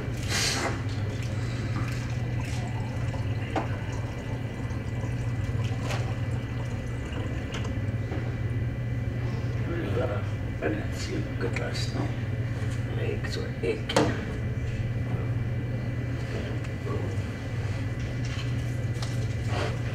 But I'll do that one for the Disneyland show too. And I'll send that to you. Send me a PO.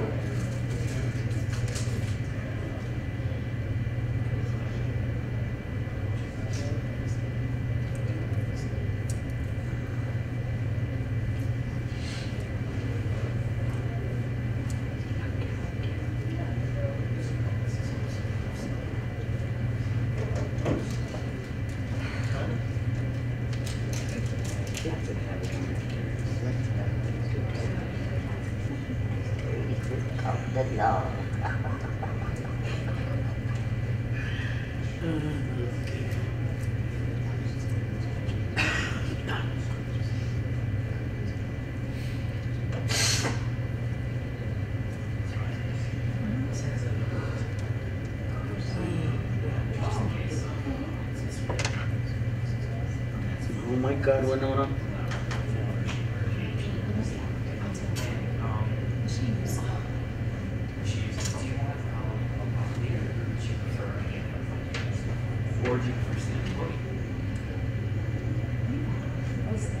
Sure. Yeah, because I don't have a plate. I think this is too close. Okay. Sure. Yeah. Okay, so you're all set. Okay, thank you. Yeah.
I know, I had to sleep that good last night. Oh, it was very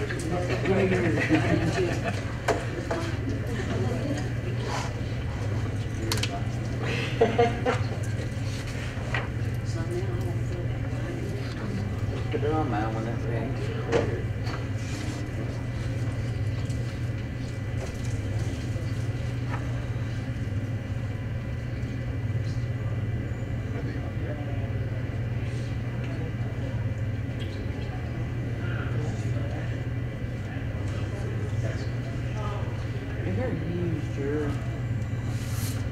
Use your email follower.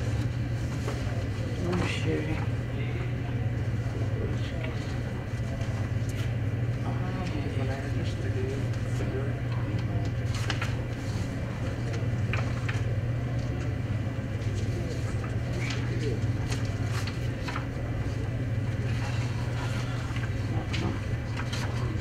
What are we eating tonight? I thought about this back in the bus street.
Cold.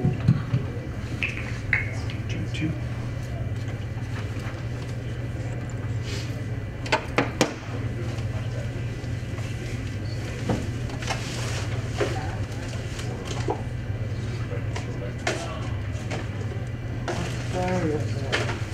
Busy. Must have just got out work. Better get my child there. So. Dude, today.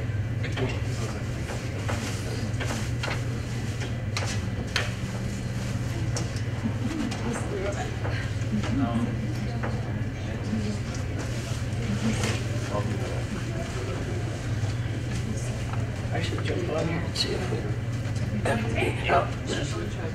How do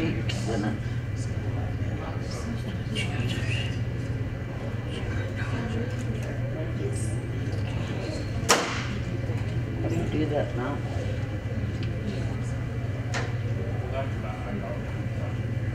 We're just waiting on our interim moderator.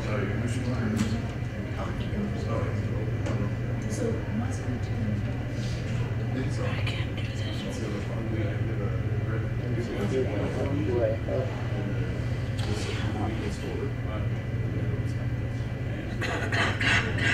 If you hit this button enough time, it goes black. Don't do that. It's usually this one here. So if you see it here, no, yes, it just hit it.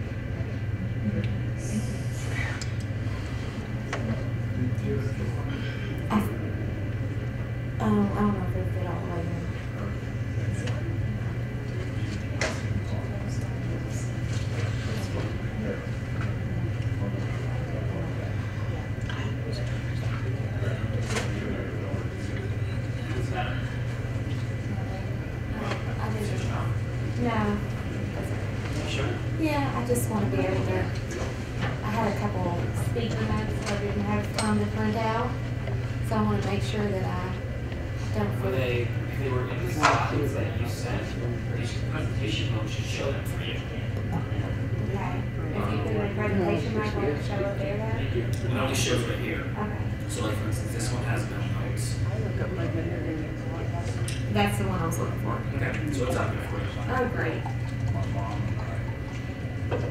Where is it? So, Oh, you would just wait until it's there. well no, there's a, So when I- that slide. You can reuse it. Yeah, it has a little more around too. All the notes and also one of the things.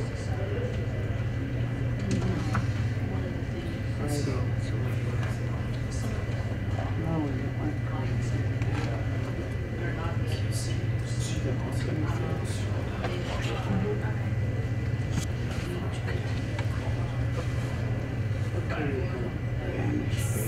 So I'm going to go ahead and get started. Be contacting at the vendor, and in some cases a vendor is a landlord, and so it may be very clearly easy to or a wood vendor, and you know exactly who you're contacting. But in other cases it may be a little more complicated. You may have 4 or 5 different contacts at a utility of who you're going to contact based on a certain aspect of the vendor agreement, or maybe what region the household is in, or something to that effect. Then you also want to include payments and invoices, procedures in the vendor agreement, and the type of payment arrangement that you're going to have with that vendor. So we see a lot of different types of payment arrangements. This first one here, the prepaid line of credit per client. This situation is when the case is approved, a check in the amount authorized is sent to the vendor. The client can make purchases until the amount is used up. So for instance, a customer, you may design your program to have a benefit matrix of, let's just say $1,500 a benefit during a regular heating assistance benefit, but they don't need $1,500 of fuel at that time, and they can continue to reach their cap on their benefit amount, and you can pay the vendor in advance on like a line of credit. You can also do a different situation here is a prepaid line of credit for all clients, and that's when you would send a lump sum check to the vendor and issue benefits to clients against that amount. So for instance, you write an $80,000 check to a propane vendor, and then you bill for each household against that amount. And then of course, as I mentioned, this requires careful reconciliation practices, because you have to make sure in this situation that you don't go over that $80,000 amount, or if you don't use the full $80,000 amount, that you get the vendor refund in time to proceed accordingly. So that's the huge prepaid line of credit for all clients is a little bit trickier.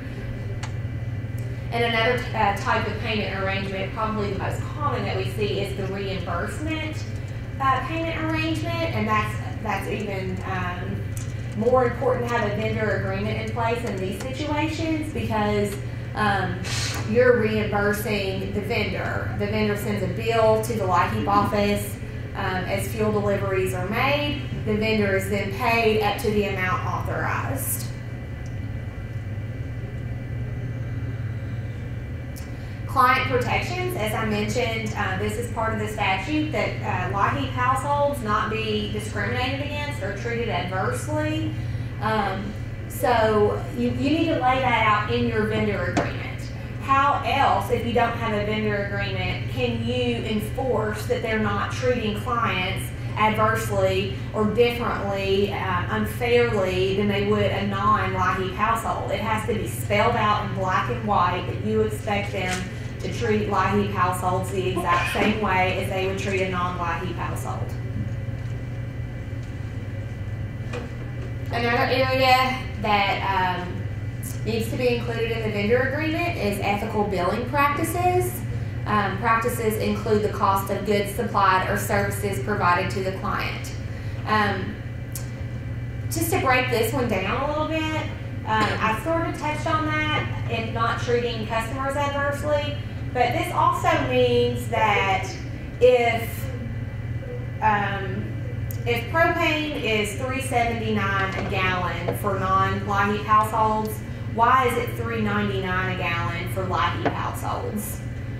So that's one example of an unethical billing practice, and you want to make sure that you're preventing that in the language of your vendor agreement.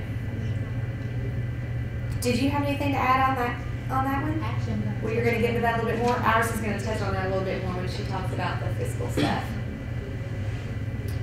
So the other area that should be included in the vendor agreement is information about the notices and dispute resolutions. For instance, what is the process for vendor notification of approved benefit? What is the process for client and grantee notification of invoices and services provided? And how are disputes handled? So this information is important to lay out clearly in the beginning of the program. So if a situation arises, you already know what the next steps should be if there's a dispute or an issue.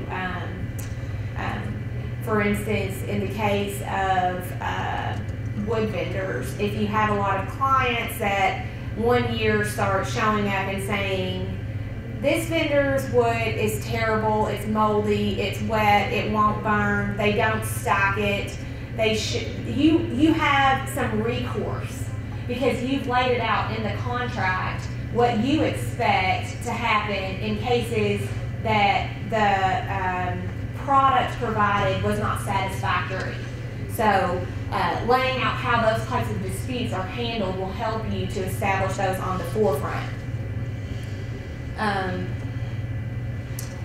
It is imperative that you have some sort of guideline in your vendor agreement of who's going to contact the household and detail the amount of benefits that they're receiving.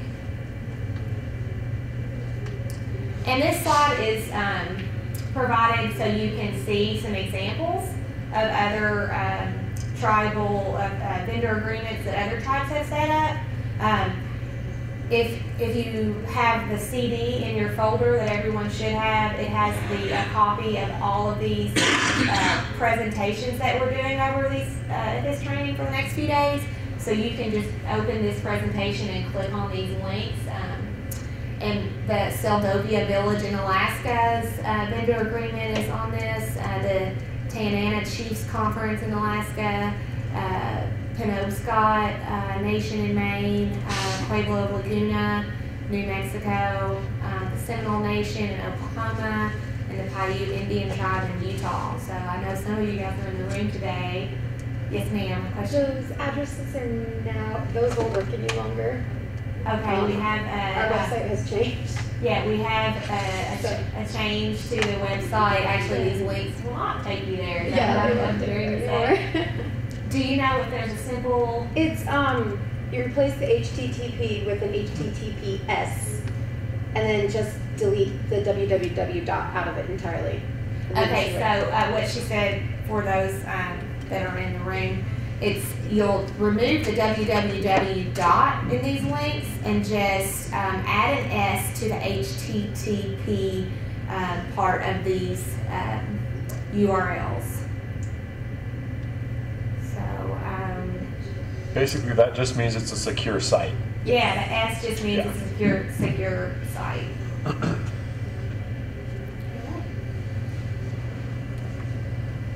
So now Iris is going to discuss monitoring of vendor agreements, and then I think we'll have some Q&A at the end.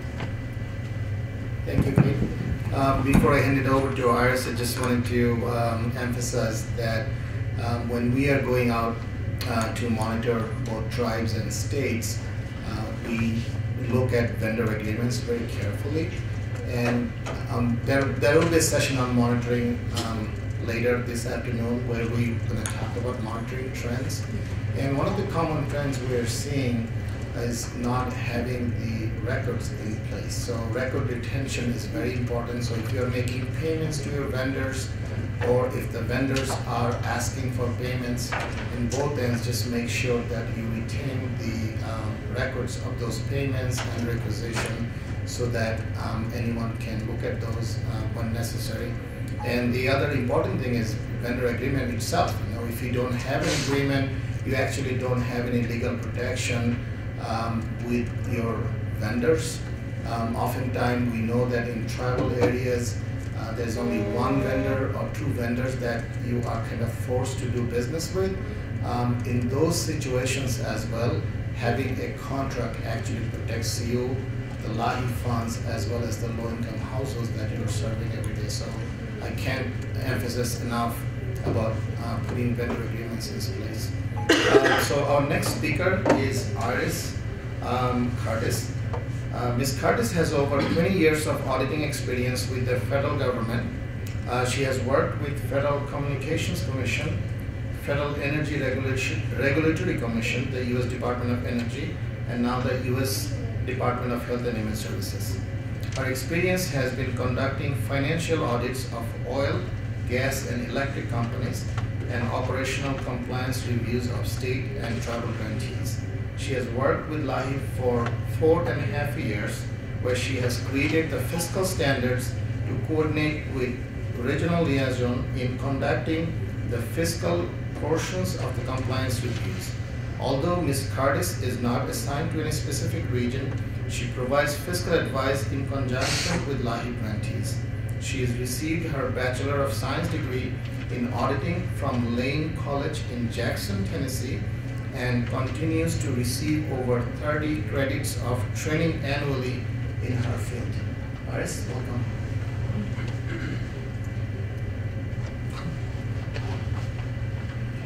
We're going to talk a little bit about the quality and the quantity of your monitoring. Before we get started, I want to ask the question, how many, can I see a show of hands, how many of you actually have vendor agreements in place with your vendors? Verbal. Always have people with them. So when we talk about monitoring the contract, the vendors, we're talking about the quantity. Is there a question? Yeah. Was there a question? Did you all have a question for me? Okay. Talking about not only making sure that the amount of fuel that you're paying them, that they're actually delivering it, but what about the quality? Are they being professional to the clients when they're entering their homes, or if, when they're making the communication with them to set up the appointment? Contacting at the vendor, and in some cases a vendor is a landlord, and so it may be very clearly easy to or a wood vendor, and you know exactly who you're contacting. But in other cases it may be a little more complicated. You may have 4 or 5 different contacts at a utility of who you're going to contact based on a certain aspect of the vendor agreement, or maybe what region the household is in, or something to that effect. Then you also want to include payments and invoices, procedures in the vendor agreement, and the type of payment arrangement that you're going to have with that vendor. So we see a lot of different types of payment arrangements. This first one here, the prepaid line of credit per client. This situation is when the case is approved, a check in the amount authorized is sent to the vendor. The client can make purchases until the amount is used up. So for instance, a customer, you may design your program to have a benefit matrix of, let's just say $1,500 a benefit during a regular heating assistance benefit, but they don't need $1,500 of fuel at that time, and they can continue to reach their cap on their benefit amount, and you can pay the vendor in advance on like a line of credit. You can also do a different situation here is a prepaid line of credit for all clients, and that's when you would send a lump sum check to the vendor and issue benefits to clients against that amount. So for instance, you write an $80,000 check to a propane vendor, and then you bill for each household against that amount. And then, of course, as mentioned, this requires careful reconciliation practices, because you have to make sure in this situation that you don't go over that $80,000 amount, or if you don't use the full $80,000 amount, that you get the vendor refund in time to proceed accordingly. So that's the huge prepaid line of credit for all clients is a little bit trickier. And another type of payment arrangement, probably the most common that we see, is the reimbursement payment arrangement, and that's even more important to have a vendor agreement in place in these situations, because you're reimbursing the vendor. The vendor sends a bill to the LIHEAP office as fuel deliveries are made. The vendor is then paid up to the amount authorized.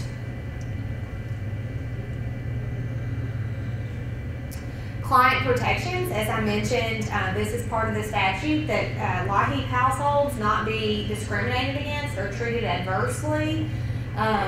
So you need to lay that out in your vendor agreement. How else, if you don't have a vendor agreement, can you enforce that they're not treating clients adversely or differently, unfairly than they would a non-LIHEAP household? It has to be spelled out in black and white that you expect them to treat LIHEAP households the exact same way as they would treat a non-LIHEAP household. Another area that needs to be included in the vendor agreement is ethical billing practices. Practices include the cost of goods supplied or services provided to the client. Just to break this one down a little bit, I sort of touched on that in not treating customers adversely, but this also means that if propane is $3.79 a gallon for non-LIHEAP households, why is it $3.99 a gallon for LIHEAP households? So that's one example of an unethical billing practice, and you want to make sure that you're preventing that in the language of your vendor agreement. Did you have anything to add on that one? Well, you're going to get into that a little bit more. Iris is going to touch on that a little bit more when she talks about the fiscal stuff. So the other area that should be included in the vendor agreement is information about the notices and dispute resolutions. For instance, what is the process for vendor notification of approved benefit? What is the process for client and grantee notification of invoices and services provided? And how are disputes handled? So this information is important to lay out clearly in the beginning of the program. So if a situation arises, you already know what the next steps should be if there's a dispute or an issue. For instance, in the case of wood vendors, if you have a lot of clients that one year start showing up and saying, this vendor's wood is terrible, it's moldy, it's wet, it won't burn, they don't stock it, you have some recourse because you've laid it out in the contract what you expect to happen in cases that the product provided was not satisfactory. So laying out how those types of disputes are handled will help you to establish those on the forefront. It is imperative that you have some sort of guideline in your vendor agreement of who's going to contact the household and detail the amount of benefits that they're receiving. And this slide is provided so you can see some examples of other tribal vendor agreements that other tribes have set up. if you have the CD in your folder that everyone should have, it has a copy of all of these presentations that we're doing over this training for the next few days. So you can just open this presentation and click on these links. And the Seldovia Village in Alaska's vendor agreement is on this. The Tanana Chiefs Conference in Alaska, Penobscot Nation in Maine, Pueblo of Laguna, New Mexico, the Seminole Nation in Oklahoma, and the Paiute Indian Tribe in Utah. So I know some of you guys are in the room today. Yes, ma'am. Question? Those addresses are now, those won't work any longer. Okay, we have our website has changed. Yeah, we have a change to the website. Actually, these links will not take you there. Do you know if there's a simple? It's you replace the HTTP with an HTTPS, and then just delete the www out of it entirely. Okay, so what she said for those that are in the room, you'll remove the www dot in these links and just add an S to the HTTP part of these URLs. Basically, that just means it's a secure site. Yeah, the S just means it's a secure site.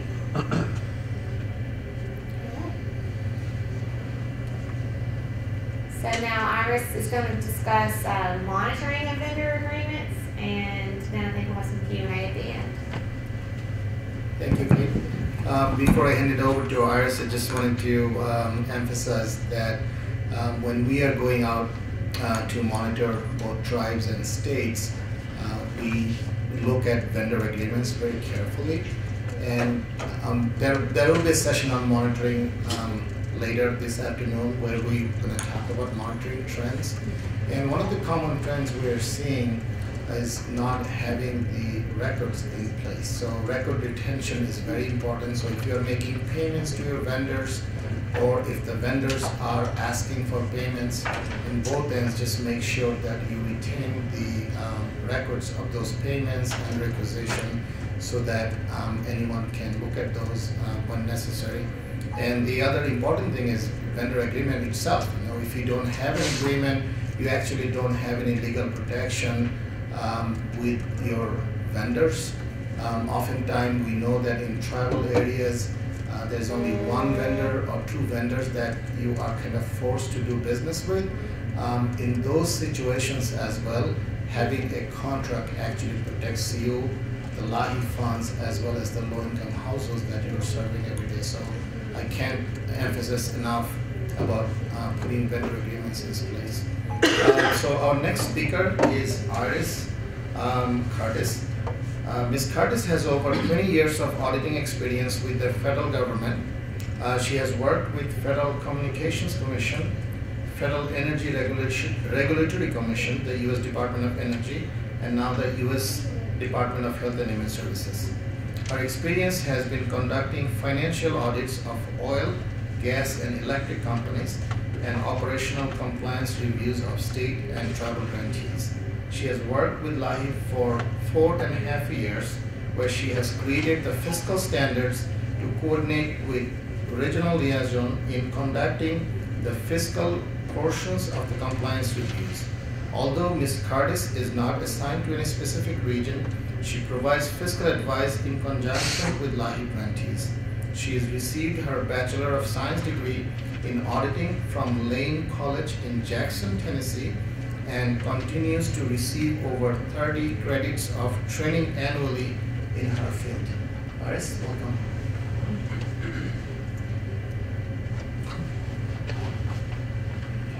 We're going to talk a little bit about the quality and the quantity of your monitoring. Before we get started, I want to ask the question, how many, can I see a show of hands, how many of you actually have vendor agreements in place with your vendors?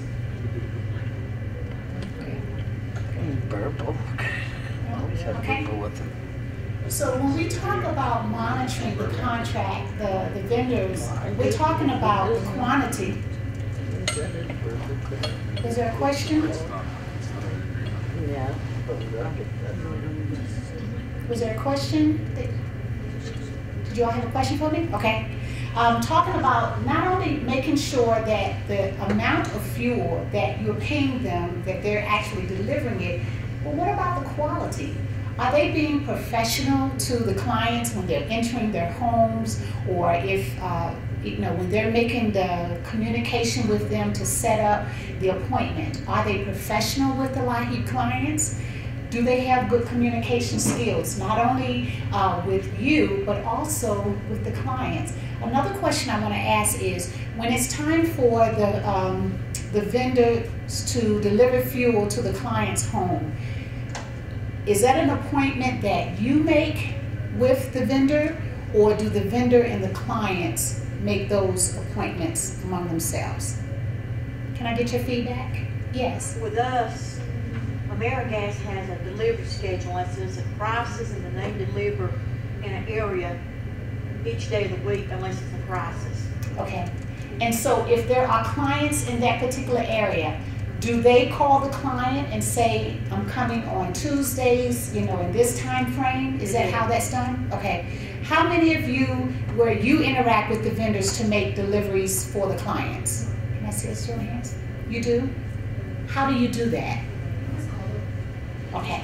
Well, they call me because sometimes they have a hard time, especially if they're seniors. Mm-hmm. They have a hard time because now that everything's automated, you push one for the talk to this one or two. So then they just call me, and then I just call them. Okay. Does that work for your clients? Yeah. Okay. And how about you with the vendors or working with the clients directly? Does that work for the clients? I don't have that many gas, but it works fine with the few that I do. Okay. And so once those appointments are set up, do they come back and interact with you to let you know when those appointments are made? The vendor doesn't, but the client does, and then I always ask them how much they got.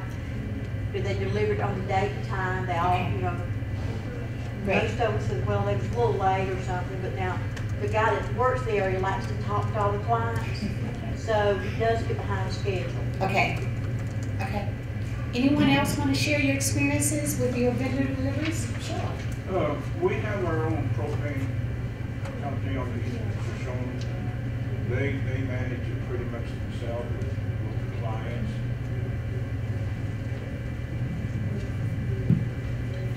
Sorry about that. Thank you. I say we have our own propane company, and they handle the clients themselves and keep track of all the connections.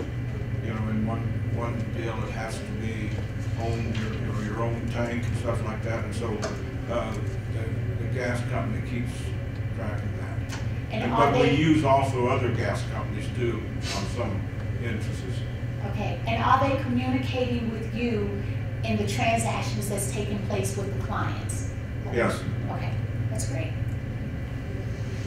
So also we want to make sure that the ethics that are taking place. Do you have any kind of language? And I think I only saw that 2 of you have vendor agreements in place. Is that correct? 3? Can I see a show of hand again for the vendor agreements? Okay. Do you have any kind of language in your vendor agreements that talk about how they're going to be ethically billing the clients? Like Kate mentioned before, they're not billing the LIHEAP clients $3.99 per gallon, whereas non-LIHEAP clients, they're billing $3.79. Do you have any kind of language in your agreements that protect your clients for that? We're going to hopefully process. Oh, he's going to bring the mic. Thank you. We are hopefully in the process of doing that. Okay. Can you share some of what you're thinking about? Issues that I'm going through right now with ethics and non-discrimination. Okay. And how did you find out about those kinds of problems? Was it from the client or just your interactions with the vendors? From the client and the vendors. Okay. Okay. That's great. Anyone else want to share? Okay, so I'm just going to tell you now, I'm going to be asking you a lot of questions because I really want to get you involved and I want to hear what you're doing so that if others have some practices in place and perhaps you're not sure on what you can do to working with your vendors, hopefully this can be a learning process for you and you can share information with one another. So I really need you guys to participate, okay? Yes, in the back. Last year, well, this past winter, I had one of my clients to call and ask them that she was going to get light heat to pay her, I'm sorry, that light heat was going to pay her bill and she wanted to know how much was gas a gallon.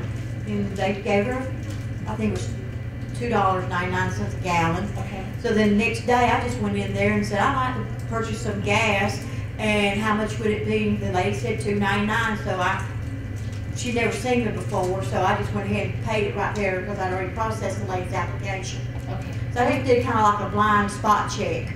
Yes, they just talked about that this morning, even for Assurance 16, but for vendor deliveries as well. Just knowing that what the vendors are charging your clients is actually the price. So that was a great example. Does anyone else have anything they want to share?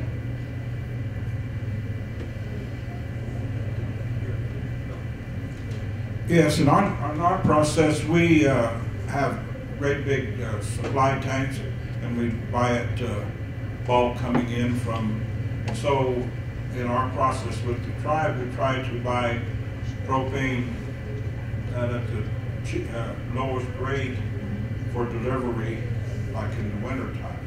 Like we'll be buying propane here pretty quick because it'll be at its cheapest. And the other companies set their price, and we kind of set our own price with close to the other suppliers. But we have a schedule for the senior citizens that we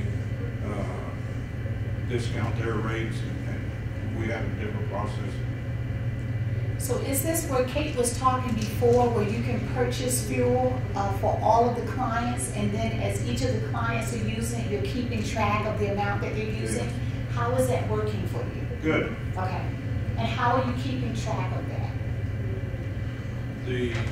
Our gas company is pretty well qualified in handling that. I mean, with his procedures and stuff. So great communication with them. Okay. Those are one of the things that I'm really trying to stress here, that communication is so important. Not just between you and the client, but between you and the vendor, but also between the vendor and the client. In order for it to work, there has to be communication. You need to know what's happening on behalf of the clients. Okay. See, then too, also, I might note that we have our own water company too, and we provide that service to the private vendors too, and to anybody. Okay. Great. And there can still be a vendor agreement between different agencies of the tribe. For instance, the department that administers the propane, even though it's owned by the tribe, and the department that administers the LIHEAP program. There can still be a vendor agreement laid out, specifying the kind of things that the LIHEAP statute requires, just so that the other department that's administering, that owns the propane and administers that, or the water, except water isn't eligible under LIHEAP, but so it's laid out in black and white, and there's a document that you can clearly refer to. Thank you, Kate. Okay. So when payments are made on behalf of the clients to the vendors, how is that communication made to your clients? Do you send them a letter? Yes. For the Northern Apple Tribe, what we do is we send a letter of approval to the client, and then we also send a approval amount to each of our vendors. So if it's like High Plains Power, Source Gas, or I should say Black Hills Energy now, AmeriGas, we send them a client list and with their account number and how much they're approved for. That's what we do for the Northern Apple Tribe. And then each of our clients all get an approval letter from us. Okay, great. Is that the general practice? Is anyone doing anything differently?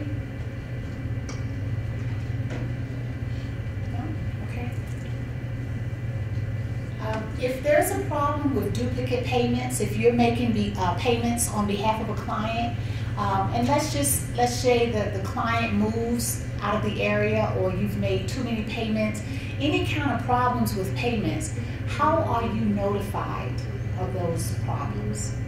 Is it through the vendor or with the client?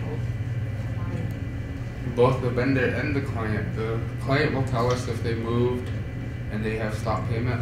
Okay. And then we would call the vendor. Then the vendor will refund the check back to the tribe. And then soon as the household gets established again, then we just reissue that payment back over so to their new household. That's what we do. Okay, so we're going to talk a little bit about vendor refunds and if you're receiving payments back a little bit later. But just want to ask you, are you tracking when that original payment was made on behalf of the client? Yes. Okay, that is crucial. Anyone else have any comments that you want to give on this area? Yes. About 10 years ago, we had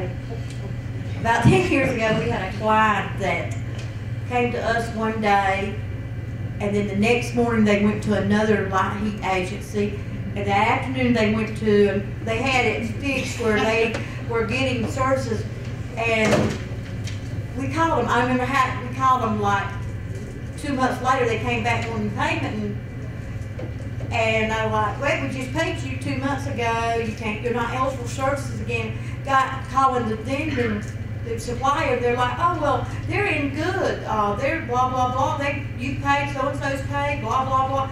Well, I got on the phone and started calling all these agencies and come find out they had done that, and our policy was, at the time, we just dismissed him from the program for 5 years automatically because they knew what they were doing. Okay. They were not paying for our energy bill, hadn't paid for one in over a year.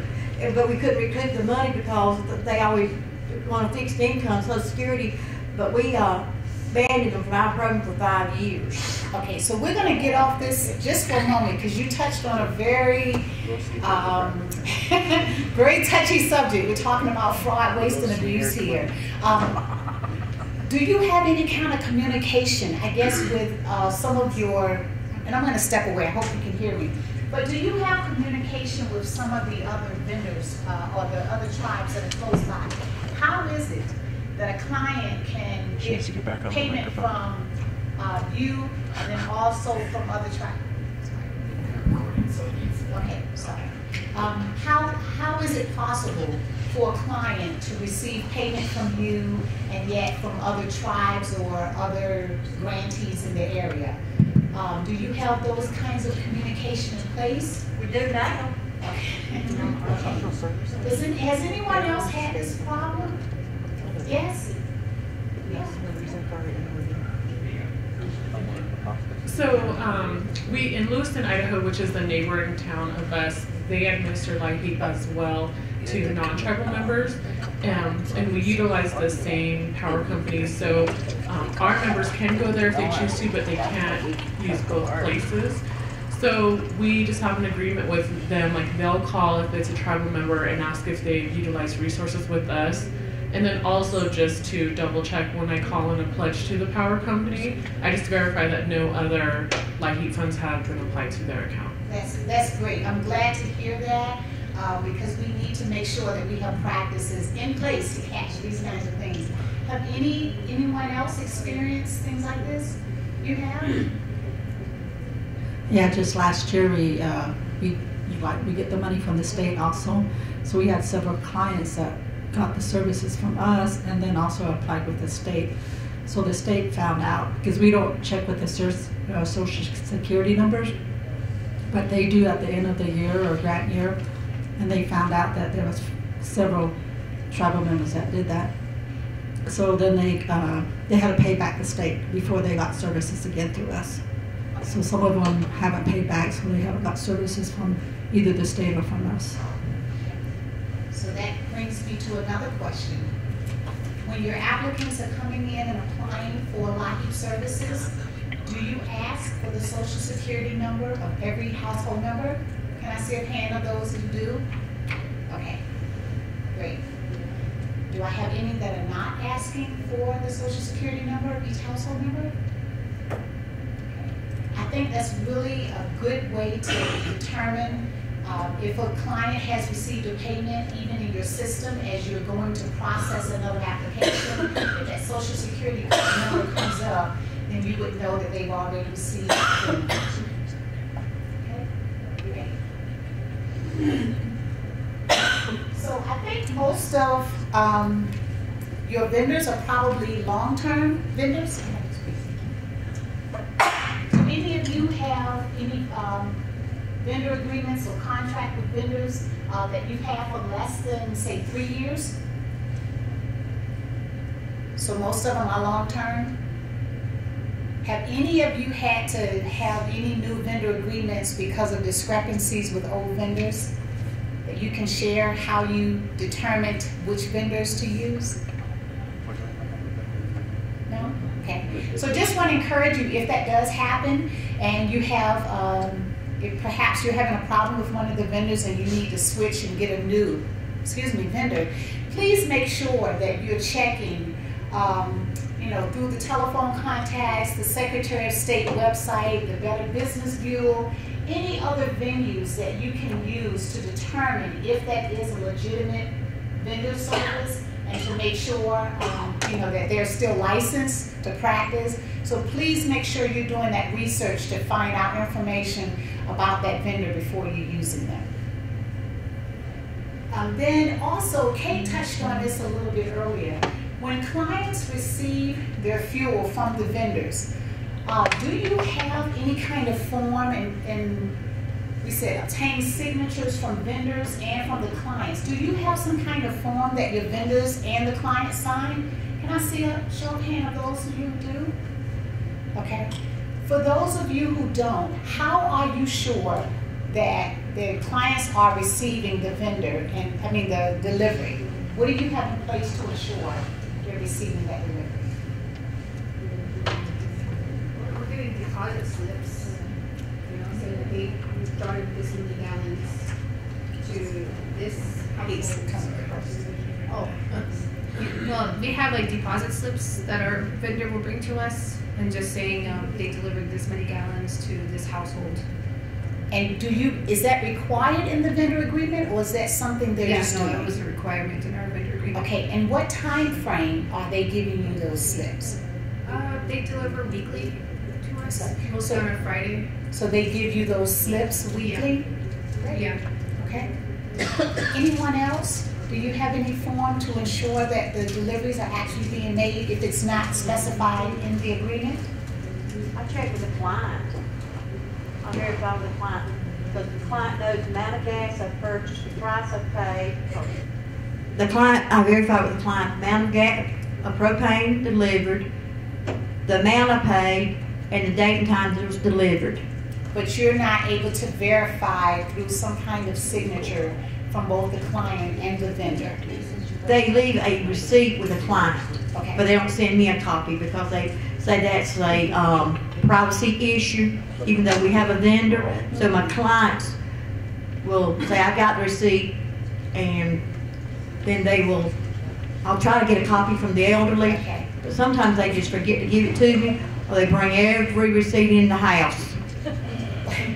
One of the things I will encourage you, because you have the agreement with the vendor, that is something you can ask for, because that is proof that they've actually delivered something that you've made a payment on behalf. So you have a right to have that proof that that payment has been made.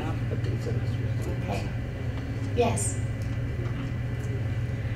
Well, in the LEAP program in Northern Arapaho Tribe, with each of our vendors, they'll send us a receipt, and then they will also email me the day that they delivered.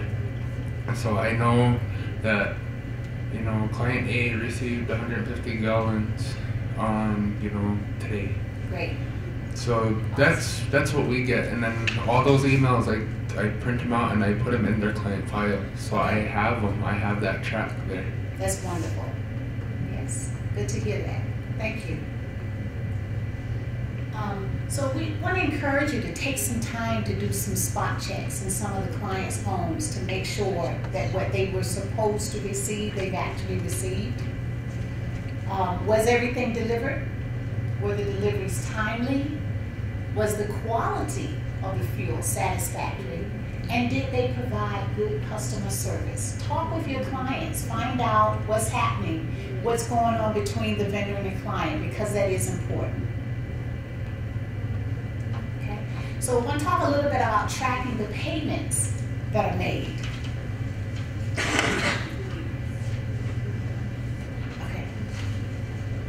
Okay, so the last subject I'm going to touch on very quickly is about the finance department. Do you have good communication with the finance department that you're making a payment? You give them a list of the vendors that you should be making a payment to, that they're actually making those payments. Do you have that kind of communication with your finance department? Okay, great. And then just making sure that everything is accountable for, you know, that the reconciling deliveries against the benefits that were issued, making sure that everything that you've paid for, you know, they have delivered to the clients. Kate touched on earlier about the line of credit. You have to make sure that for all of those deliveries, all of those payments that you've made, those deliveries are there, because when we come out and we're asking you questions about your payments, and you give us, you know, a general ledger transaction saying that you've made payments on behalf of this vendor, we're going to ask you for a receipt. Who are those clients that were made with that payment? So it's very important that you're keeping track of that, because we'll need to see that. Okay? Any questions?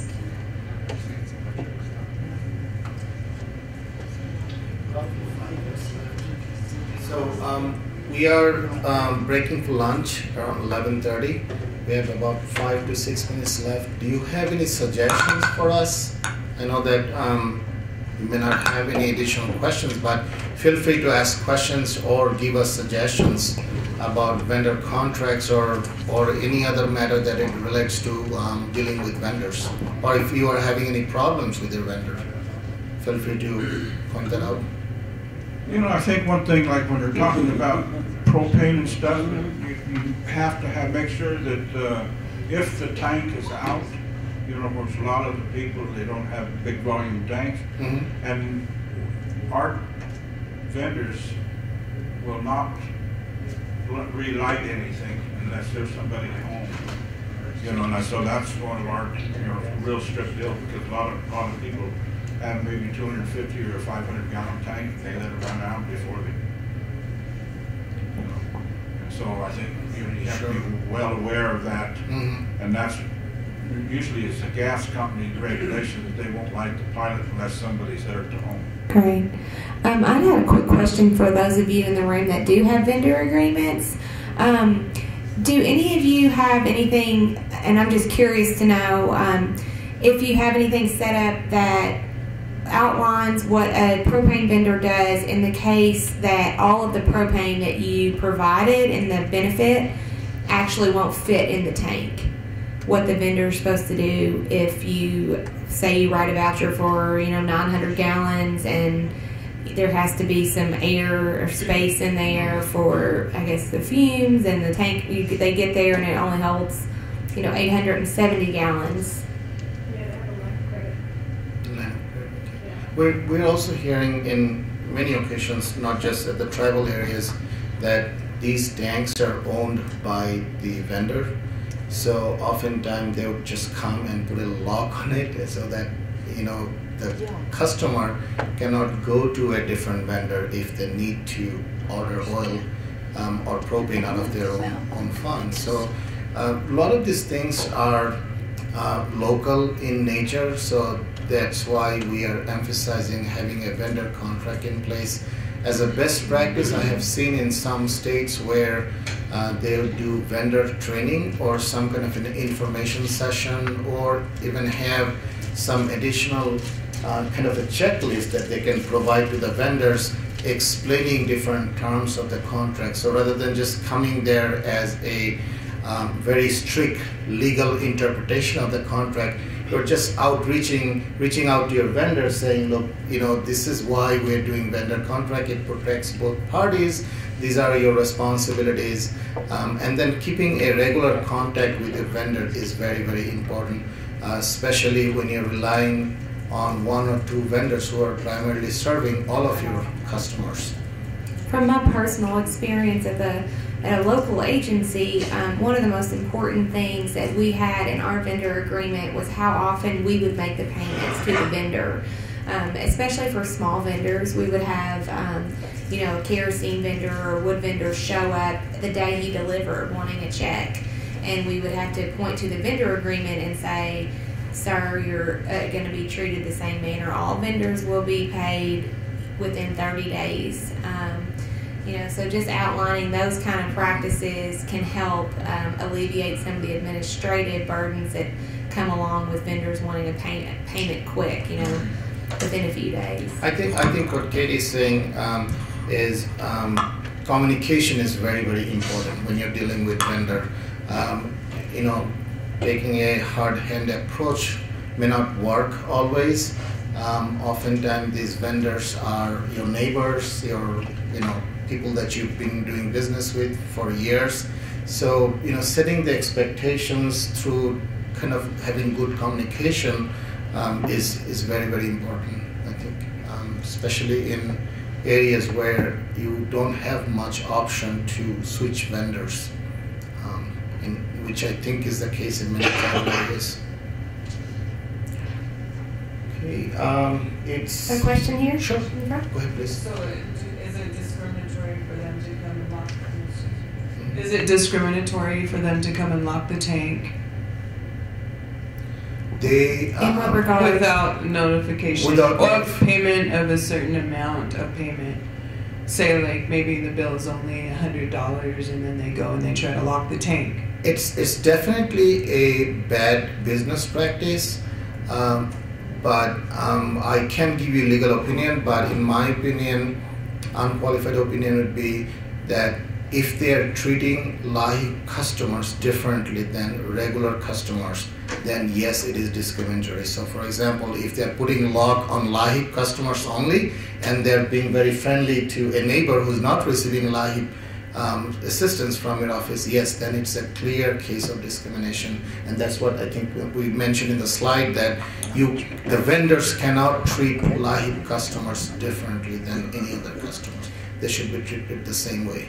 And you can lay that out in the vendor agreement, that information that you were just saying, as an example of what's not allowable.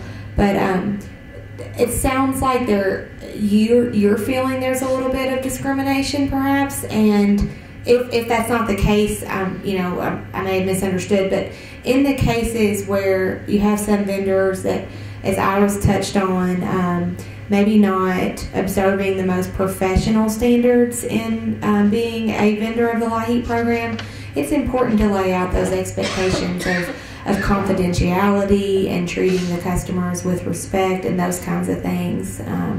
Because occasionally there is a stigma involved with receiving federal funding or government assistance, and laying out the confidentiality that you expect of all employees at that vendor can be helpful in lots of areas. Any other questions, comments? Okay. Well, thank you all for participation. We are coming back to this room at 1 o'clock. This is going to be a joint session on obligations versus expenditures. And as Lauren mentioned, on the left-hand side of your folder, there are all these different food choices which are nearby. I don't know how many of them are nearby, but they are, looks like all different choices around here. So we're breaking for lunch now, and we'll see you at 1 o'clock in this office.